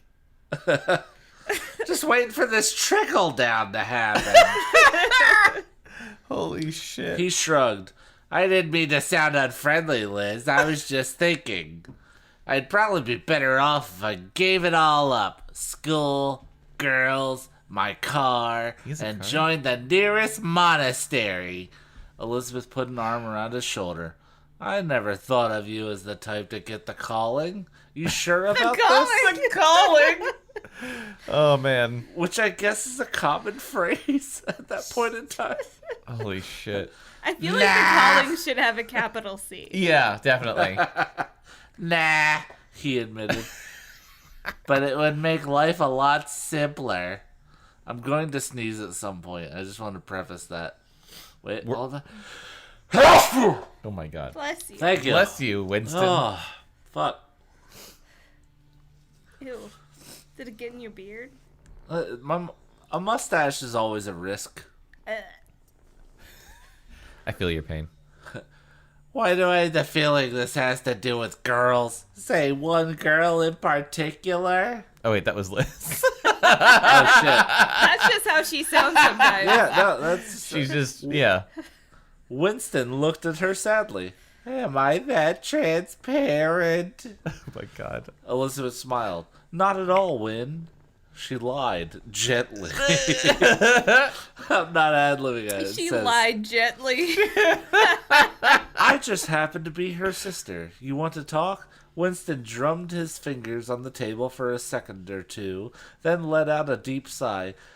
"Ah, you're right. It's Jessica. I know you're upset about the way she's been treating you. You have every right to be, as far as I'm concerned. That's not all that's bothering me, Liz. I know Jessica doesn't care for me as much as I'd like, and I can live with that. For now." For now. What's I don't like getting that for me now. Is that she's wasting her time and that's affection on the that's my jerk thinking. Patman. You want to keep reading? You read it yourself That's and it. see who did better. Who read it better. No, I don't want that pressure. Do it. Let's see what you got. Oh, shit. No, I can't. Okay. I can't. Elizabeth nodded. I was already in the zone. I know. You were in the Winston zone. You were hypnotized by his big dick. Hell yeah. As it's, are it's we like all. It's like a pendulum. Elizabeth Doesn't have to be a clock that waves in front of your eyes. It could be a dick. Elizabeth nodded. I've been trying to tell her the same thing for days. Until now, we've always been able to talk about our differences, but for the first time in our lives, she shut me out completely. I mean, I have to admit, I have been pretty critical of their relationship, but Bruce is like a god to her, and I can't stand it. Like a god! She considers it a cardinal sin if I say anything critical about him. All I have to do is say one negative word about him, and she walks away in a huff, or a flounce, or a prance. It sounds like she's really falling for him hard. That's putting it mildly, Win. You wouldn't believe the change in her. Breasts fuller, step lighter. Is he really the person she should be talking to about this? Right. Where the fuck is Enid? Yeah, right? Where is Enid? I totally forgot about Enid. In 1 week, she's turned into a new person. Bruce's slave. Yesterday, for instance, she'd skipped cheerleading practice to take Bruce's tennis outfits to the dry cleaners. The dry cleaners? My fucking God. Too much. That's too much. Then He she has went. people for that. Then she went to the record house to buy some cassettes. I feel like Bruce Patman is doing like the Dennis system to her from Always Sunny. Then she went to the record house to buy some cassettes Bruce wanted, with her own money, no less. Can you imagine the old Jessica doing that? Winston sighed. Oh!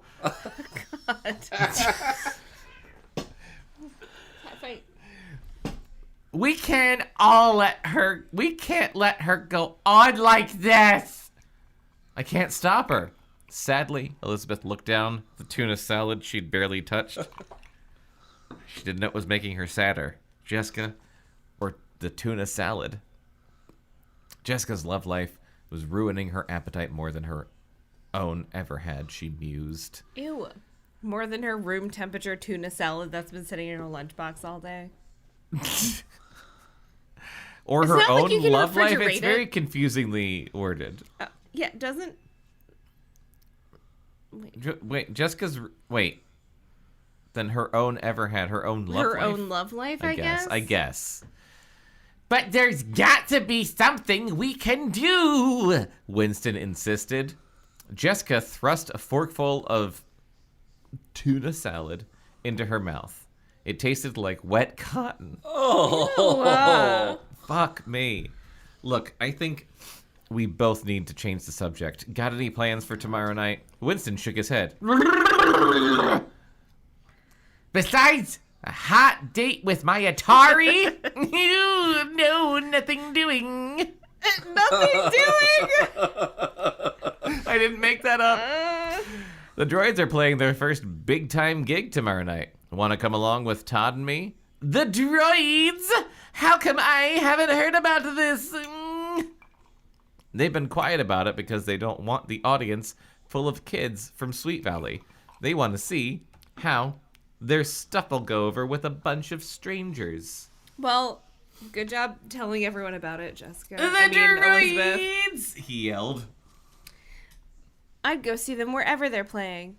Yeah, me too, Elizabeth agreed. But the next moment she sucked in her breath. Win, listen, I just remembered something. Please don't get the wrong idea, but I also asked Robin Wilson to come along. She looked down at her plate hesitantly. Not you too, Winston exclaimed. What's with you Wakefield girls?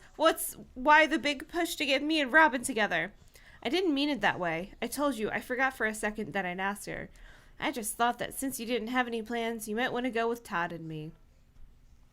Winston studied Elizabeth affectionately. I hate when they do the underlined passages. Also, who's fucking highlighting this book? Yeah. But I just hate it regardless. Yeah. It bothers me on Kindle. 7 people highlighted this passage. 7 whole people thought this was interesting enough to highlight. Listeners, pay attention. That was nice of you. But Robin, well, she's okay. We don't really have much in common, though. I get nervous around people who eat all the time. 7 people highlighted that. What the fuck? You don't have to feel like it's a date. There'll probably be lots of new faces at the club. And you can use a change of atmosphere. What do you say? I don't have to stick with Robin? You're riding in the same car together, that's all. You're free to Winston, do whatever you want after that. Cool it, man. In that case, what time are you picking me up?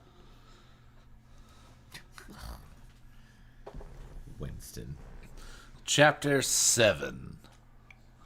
Late Saturday afternoon, Elizabeth stepped out of the shower and began to get ready for her night out. She dried off, put on her bathrobe, then, after wiping off the steam-covered mirror, she ran a wide-toothed comb through her long, thick hair as she tried to figure out what to wear. Mentally rejecting most of her wardrobe, she finally decided to ask Jessica if she could borrow one of her wilder, flashier outfits. You can't go to a rock club looking like your own grandmother, she muttered to her reflection, sounding like Jessica. She hoped Jessica wouldn't give her a hard time. At least they were talking again.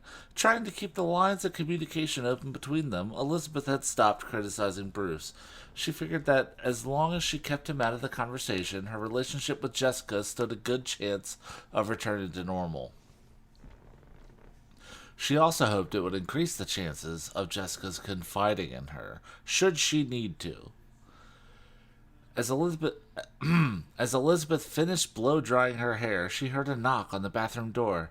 "Come in," she called out. Jessica, smiling and balancing an armload of packages from her afternoon shopping spree, stood in the doorway.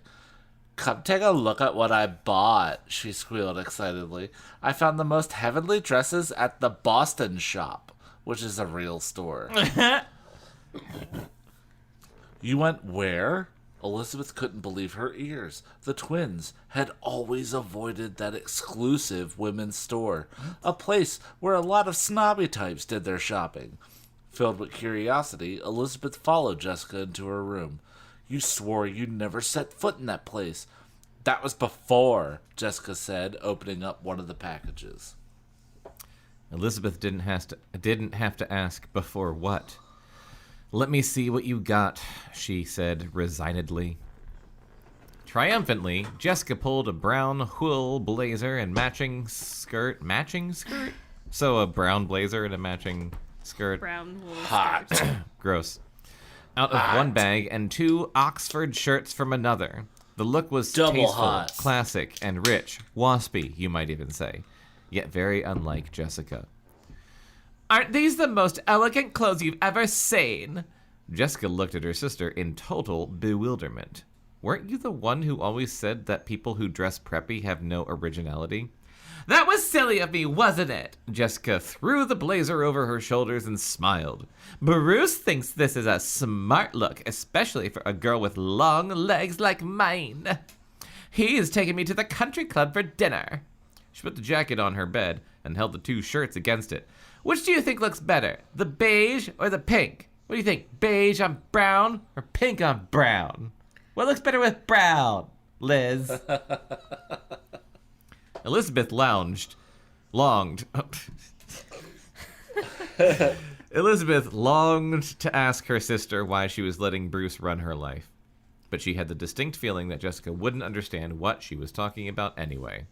Without further comment on her sister's changed wardrobe, Elizabeth chose the pink blouse, thinking, well, you've already got brown on brown.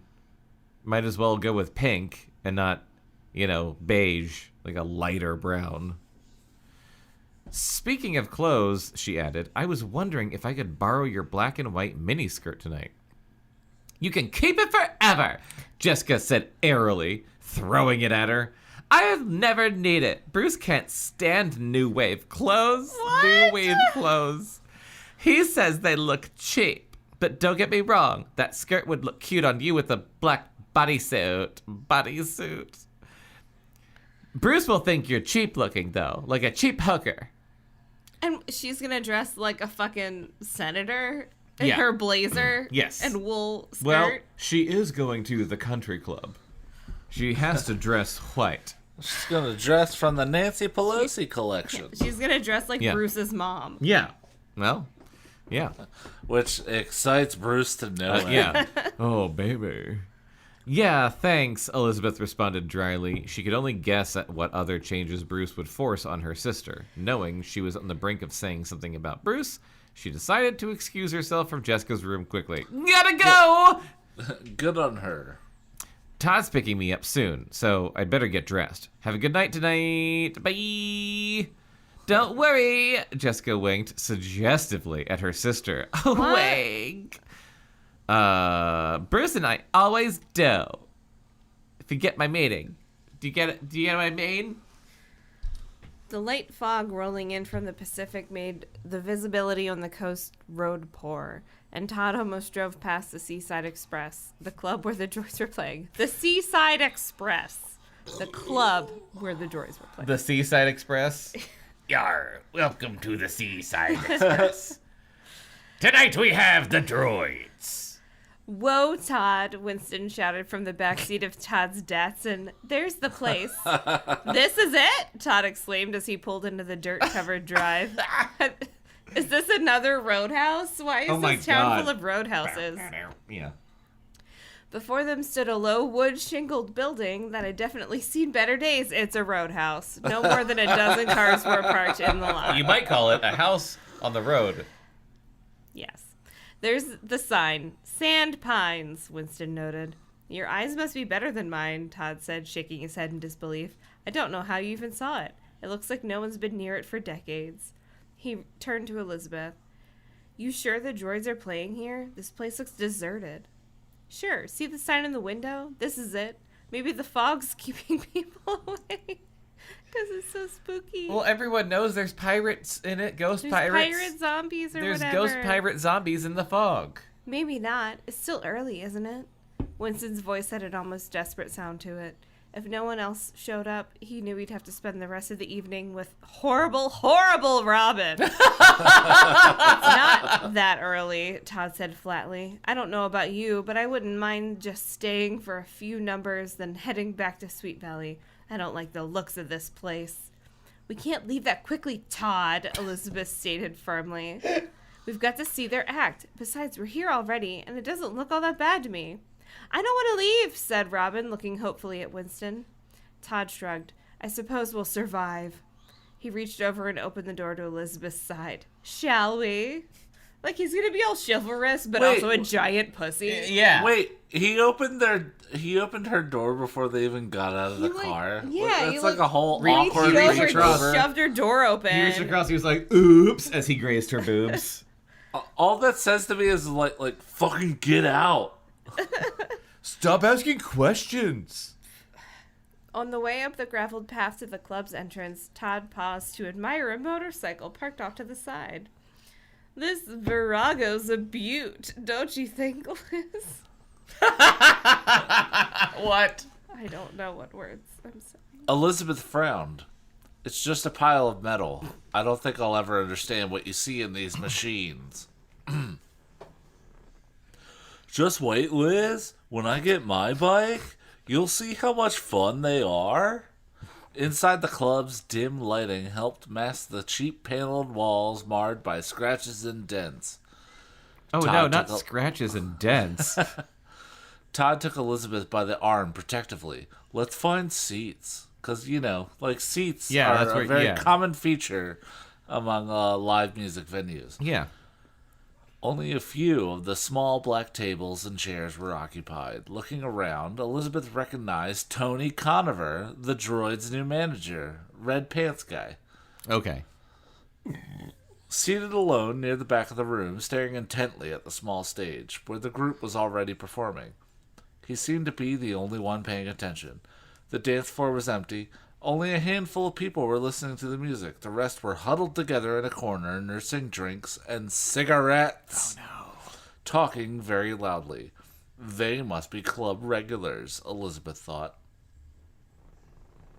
Elizabeth and Todd took seats at one of the vacant tables. It near the literally, dance it just floor. sounds like they got there early. Yeah.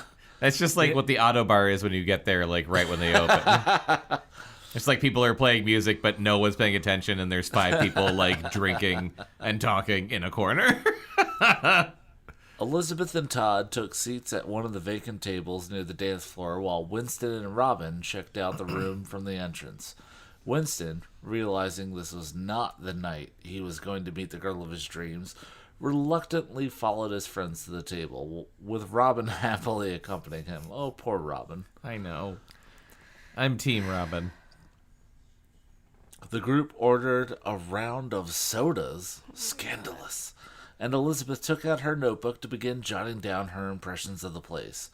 After taking a close look around, she decided to leave a description of the club out of her article. It was pretty seedy. If the first rung on the ladder to success... If this is the first rung on the ladder to success, she thought, the droids have a very long way to go. Jesus Christ. Jesus, yeah, like, do you know... Yeah, this is the first rung. Like, She's still in high school. Like, you- This is a high school band. even out of high school, if you start playing, you play at some shitbox places. Yeah, for a fucking For while. quite a while. If the band members were disappointed by the surroundings, it was impossible for Elizabeth to tell. They were totally involved with their music. It was clear they'd all practiced hard for this engagement. They sounded more together now than ever. Yeah, They looked they're not more playing at a professional dance. too. Yeah. Dana had honed her style so that she now strutted around like a self-confident star. She and Emily had also invested in eye-catching red jumpsuits, Oh, and boy. the visual effect was powerful. Oh my god.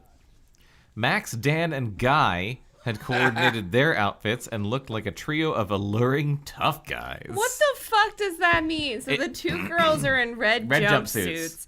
They look like tough guys, which to me, I'm just picturing like Cigarette greasers. packs in their or rolled-up I'm sleeves. just picturing like Yeah, the greasers. fucking leather jackets and shit, like from Greece. Yeah, like that's exactly what I'm... Yeah. I'm pretty sure the leather jumpsuits were that band that Joan Jett was a part of before she was Joan Jett. Oh, yeah, the Runaways. Yeah, that's it. Yeah. After the second song, Elizabeth put away her notebook and coaxed Todd onto the dance floor. It didn't matter to them that they were the only ones dancing, and when Elizabeth looked up at the group and got a grateful wink and smile from Emily, she knew her gesture was appreciated. Winston and Robin remained at the table, neither one saying a word. Robin was very disappointed. Despite what Elizabeth had told her, she had hoped that this would be a night to remember.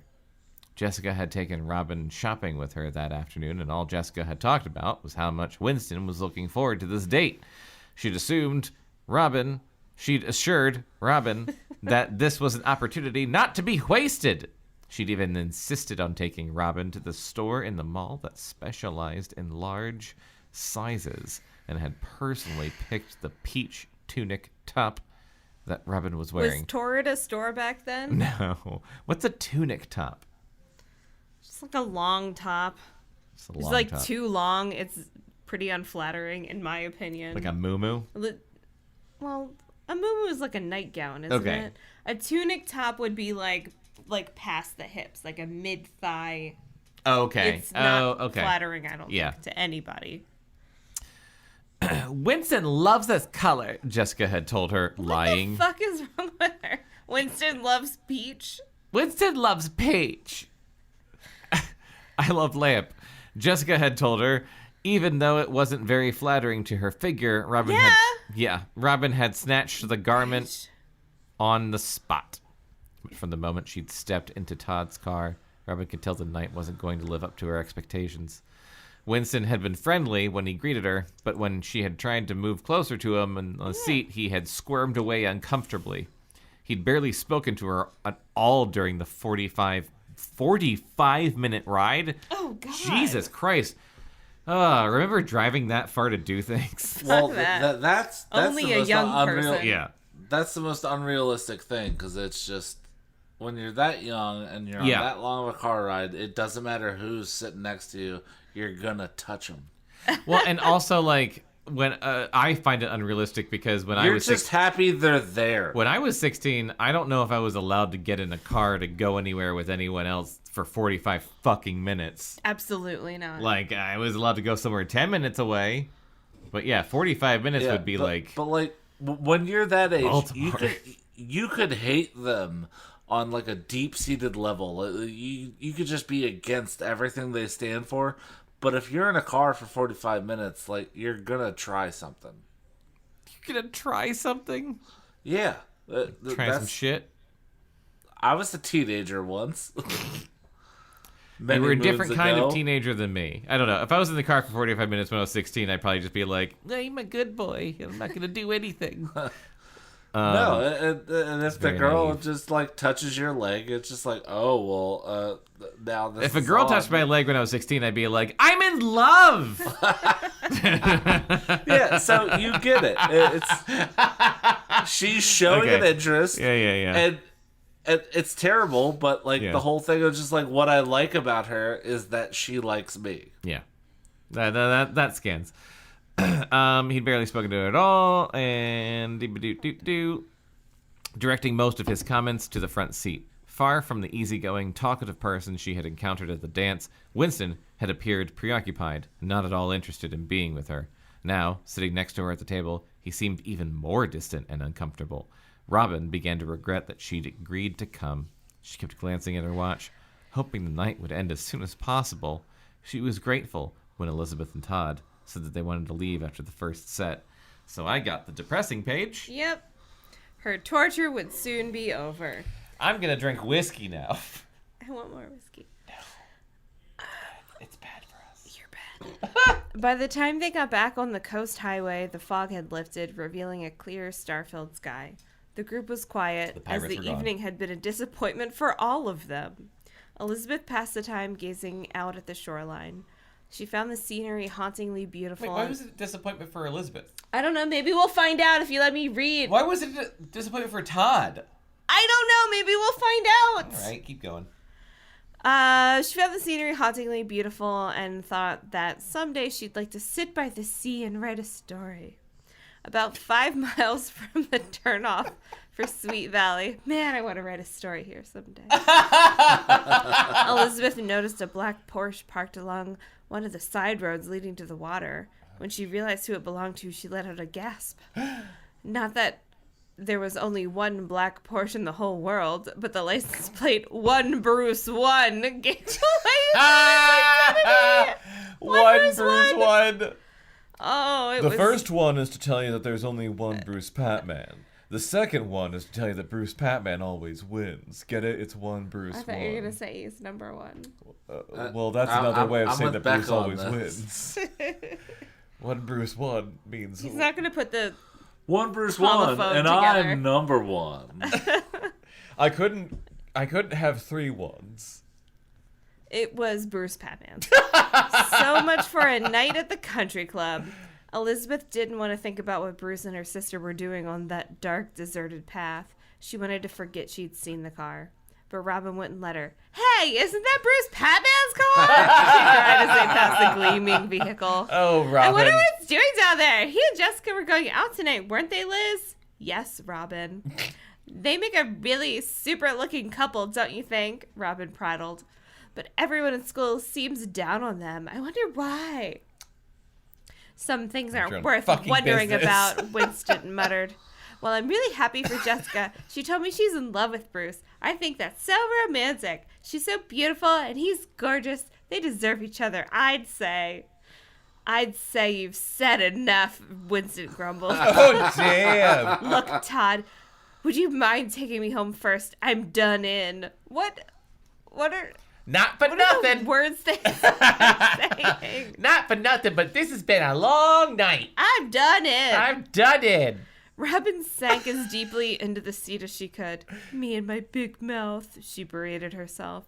She was sure she'd just thrown any chance she might have had with Winston right out the window.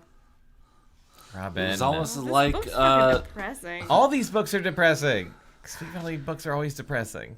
it was almost as if she was the only one that knew Winston had a giant dick. A short while later, after dropping off Winston and Robin, Todd pulled up in front of Elizabeth's house. They exchanged a kiss. It was warm and loving, and Elizabeth found it comforting. Todd always seems to know what I need, she told herself. Then she fell into the crook of Todd's arm. I'm glad you're understanding about tonight. I had no idea the place was such a dive. I didn't mind, really. I just feel sorry for the droids. Their first big date, and it's a bust. Yeah, a disappointing night for a lot of people. Like our friends in the back seat? Oh my God. Elizabeth nodded. Poor Win. I don't ever remember seeing him so quiet. Maybe I shouldn't have talked him into coming. Nah, even a bad night out is better than a lonely night at home. Though if you ask me, he didn't even give Robin a chance. Win made it very clear to me that he wasn't interested in her. I invited him along because I thought it'd help him take his mind off Jessica. Todd sighed. Aww. It figures she's at the bottom of this. That girl causes more trouble than anyone I've ever known. Yep. Oh, it's not her fault she doesn't love him. He's had to think for her for way too long. He's wasting his time. I know, but he can't get her out of his system, she sighed. Funny, it sounds exactly like Jessica's feelings about Bruce. But Jessica's doing something about her feelings. Ask anybody. Elizabeth shot him a questioning look, and Todd turned away quickly for some reason. He felt he'd said more than he wanted to and hoped she would change the subject. But there was no way she could let that remark slip by. Just what do you mean by that, Todd? Yeah, she Todd. demanded. He remained silent, but Elizabeth was persistent. You're hiding something from me, aren't you, Todd? She pulled away from him and directed her piercing stare at him. Ow! Todd gave in under her gaze. I didn't want to tell you, he began, but your sister is getting quite a reputation around school. Bruce has been making it very clear that he's getting everything he wants out of her, and whenever he wants it too, if you know what I mean. I'm talking regular stuff, talking mouth stuff and hand stuff. Down there stuff? Down there stuff, front and back. Hands. Hands. They were doing hands. Becca's in the other room and I just heard her go, ew. Elizabeth put her hands to her ears. I don't believe it, Todd. Jessica would never be like that. Are you fucking kidding me, Elizabeth? Todd considered this. Does she have, like, selective amnesia? Right? Todd considered this. Bruce could be exaggerating, he said after a pause. I wouldn't put it past him. Yes, that's it, Elizabeth agreed eagerly. He must be exaggerating. That's so rotten. Jessica would die if she knew she was being talked about like that. I don't know, Liz. She's so starry-eyed over him. I don't think she'd care. Oh, that Bruce Patman. If I didn't hate him before, I certainly do now. He's turned her into a completely different person. I mean, when she's not out with him, she's practically a hermit. Whenever I ask her to come someplace with me, she says she has to stay home in case Bruce calls. What if I miss him?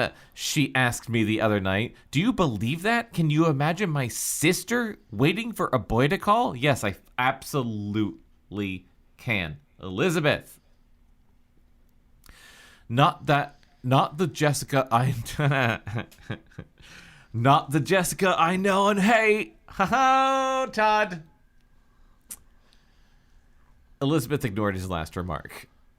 And then finally he did call, just to tell her he'd see her tonight. Todd, you should have seen the look on her face. It was as if someone had just crowned her Miss America. She looked so satisfied. And for what? A lousy phone call. Well, wait a second, Liz. She really cares about the guy. Of course she's going to be happy to see him. Not everything Jessica does or feels for him is horrible. Todd fondly cupped Elizabeth's breast in his hand. Don't you feel good when I call? Gently, Elizabeth gave Todd a soft kiss and then thoughtfully responded, Of course I do. And you're right. I should try to be more understanding. It's just that she's getting so carried away. Yes, well, she's got it bad for him. Elizabeth leaned back in her seat dejectedly. I tell you, Todd, he's like an evil wizard. Can we just finish it? Yeah, sure. Yeah. Out to twist her into anything he wants. And the worst part is, she's letting him. I wish there was something I could do to stop her. You've always tried, and look where it's gotten you. I know, she sighed. But you don't know how awful it is to watch your sister go through all this and not be able to do a thing about it. She's heading for a disaster. I can feel it. And if I don't find a way to show her what's really happening, I'm afraid I'll lose the real Jessica altogether. Ba, ba, ba, ba, ba, ba. Well, Who's this the has real been Jessica? below grade Right. level. Wasn't real- the real Jessica kind of a piece of shit? Yes.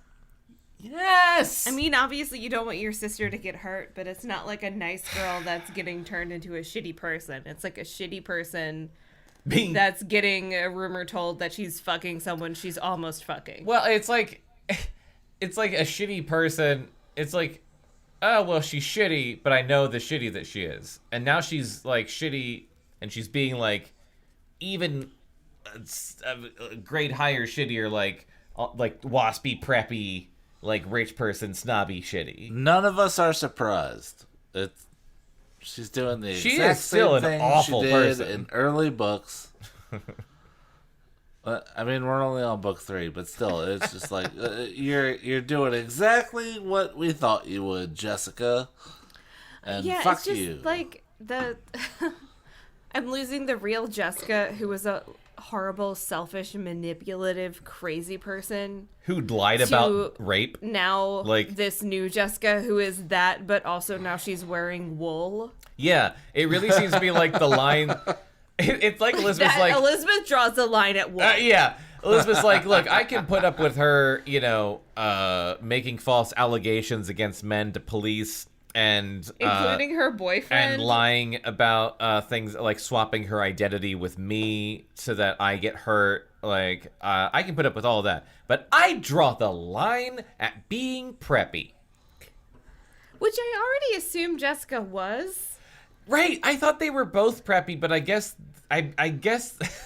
I don't really understand, because I guess this was a period of time that was before we were that age, slightly enough that I don't really understand. I can't figure out like how the Wakefields fit into, because like the Wakefields aren't poor. They're not like badly off, but the Patmans really seem to embody that like 80s. I mean, they have a tennis court. That's what I'm saying. Like the Patmans seem to be like that 80s like movie villain. Like, When I'm gonna did tear this down the come ski out? resort and put in a country club, like Yeah. that shit. I swear every time we do one of these, I look up when the book came out and I never remember. Was this like mid 80s? Early 80s? I think mid to late 80s. I'll look Still up real 80s. quick. I think 80s. Yeah. I don't think we've So gotten into the 90s what would yet. Jessica be other than kind of preppy? You know, she See, wasn't I like don't- a rocker like Joe I don't Jett know, girl. a decent person. I don't know, because there's I other just mean, people. like, the what would books she are have like dressed like the before 80s this? archetypes. Well, she had a black and white miniskirt that was new wave that she had no so use she for. was new wave. I don't think she was listening to fucking new wave music. If I had to guess, I would say that the Wakefield twins were probably like middle of the road 80s. You know, like I don't know what that means, I- but I am picturing the covers of these books where they're in like fucking pastel cardigans and shit with little Yeah. headbands, and Yeah. they look preppy as fuck. See, I think that became preppy, but like this book is telling me that preppy is a whole fucking other level, where like you have a fucking tennis court and you wear like a matching wool blazer and skirt combo. I don't know. And you shop at the Boston store. All I know is that at some point, Jessica said to Elizabeth, "Do you really want to hurt me? Do you really want to make me cry?" Jesus fucking Christ. Are you looking up the year, or am I? I'm just looking at the book cover, which is like, I'm guessing that's Jessica and Bruce. This is a picture from eBay.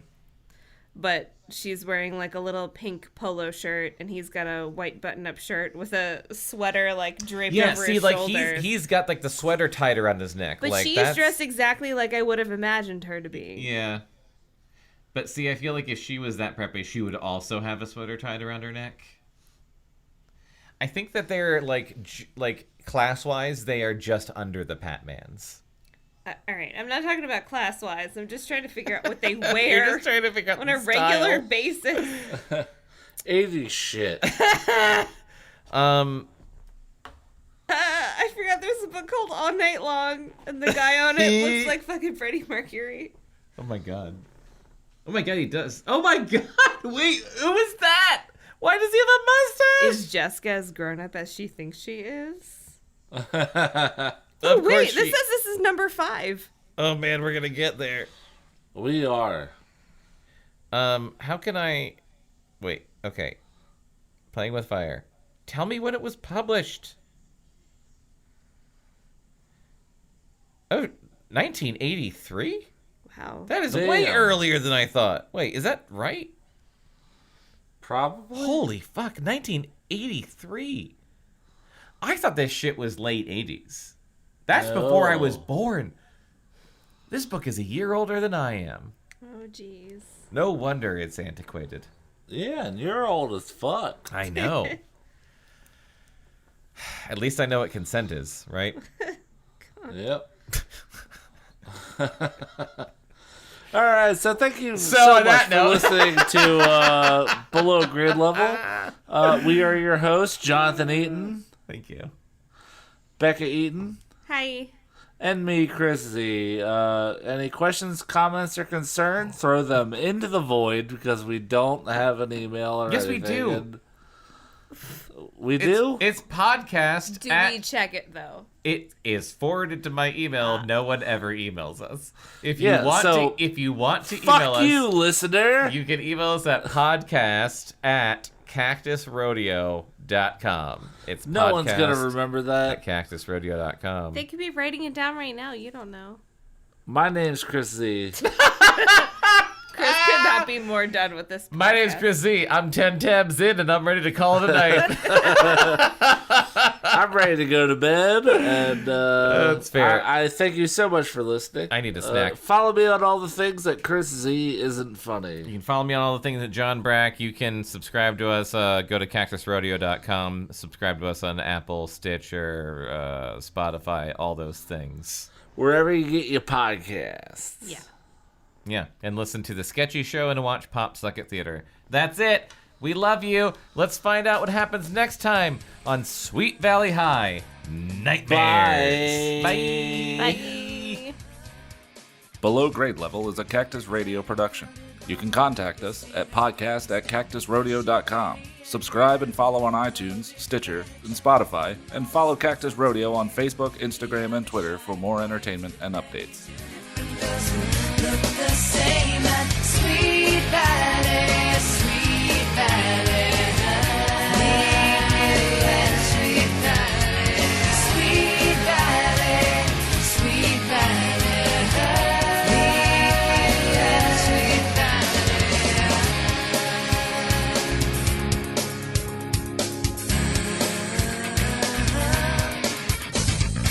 You can never really tell which one you're standing next to. One thing is for sure, you can be sure of nothing. Lots of gossip going round about this one, that one. Not too many secrets left in the world.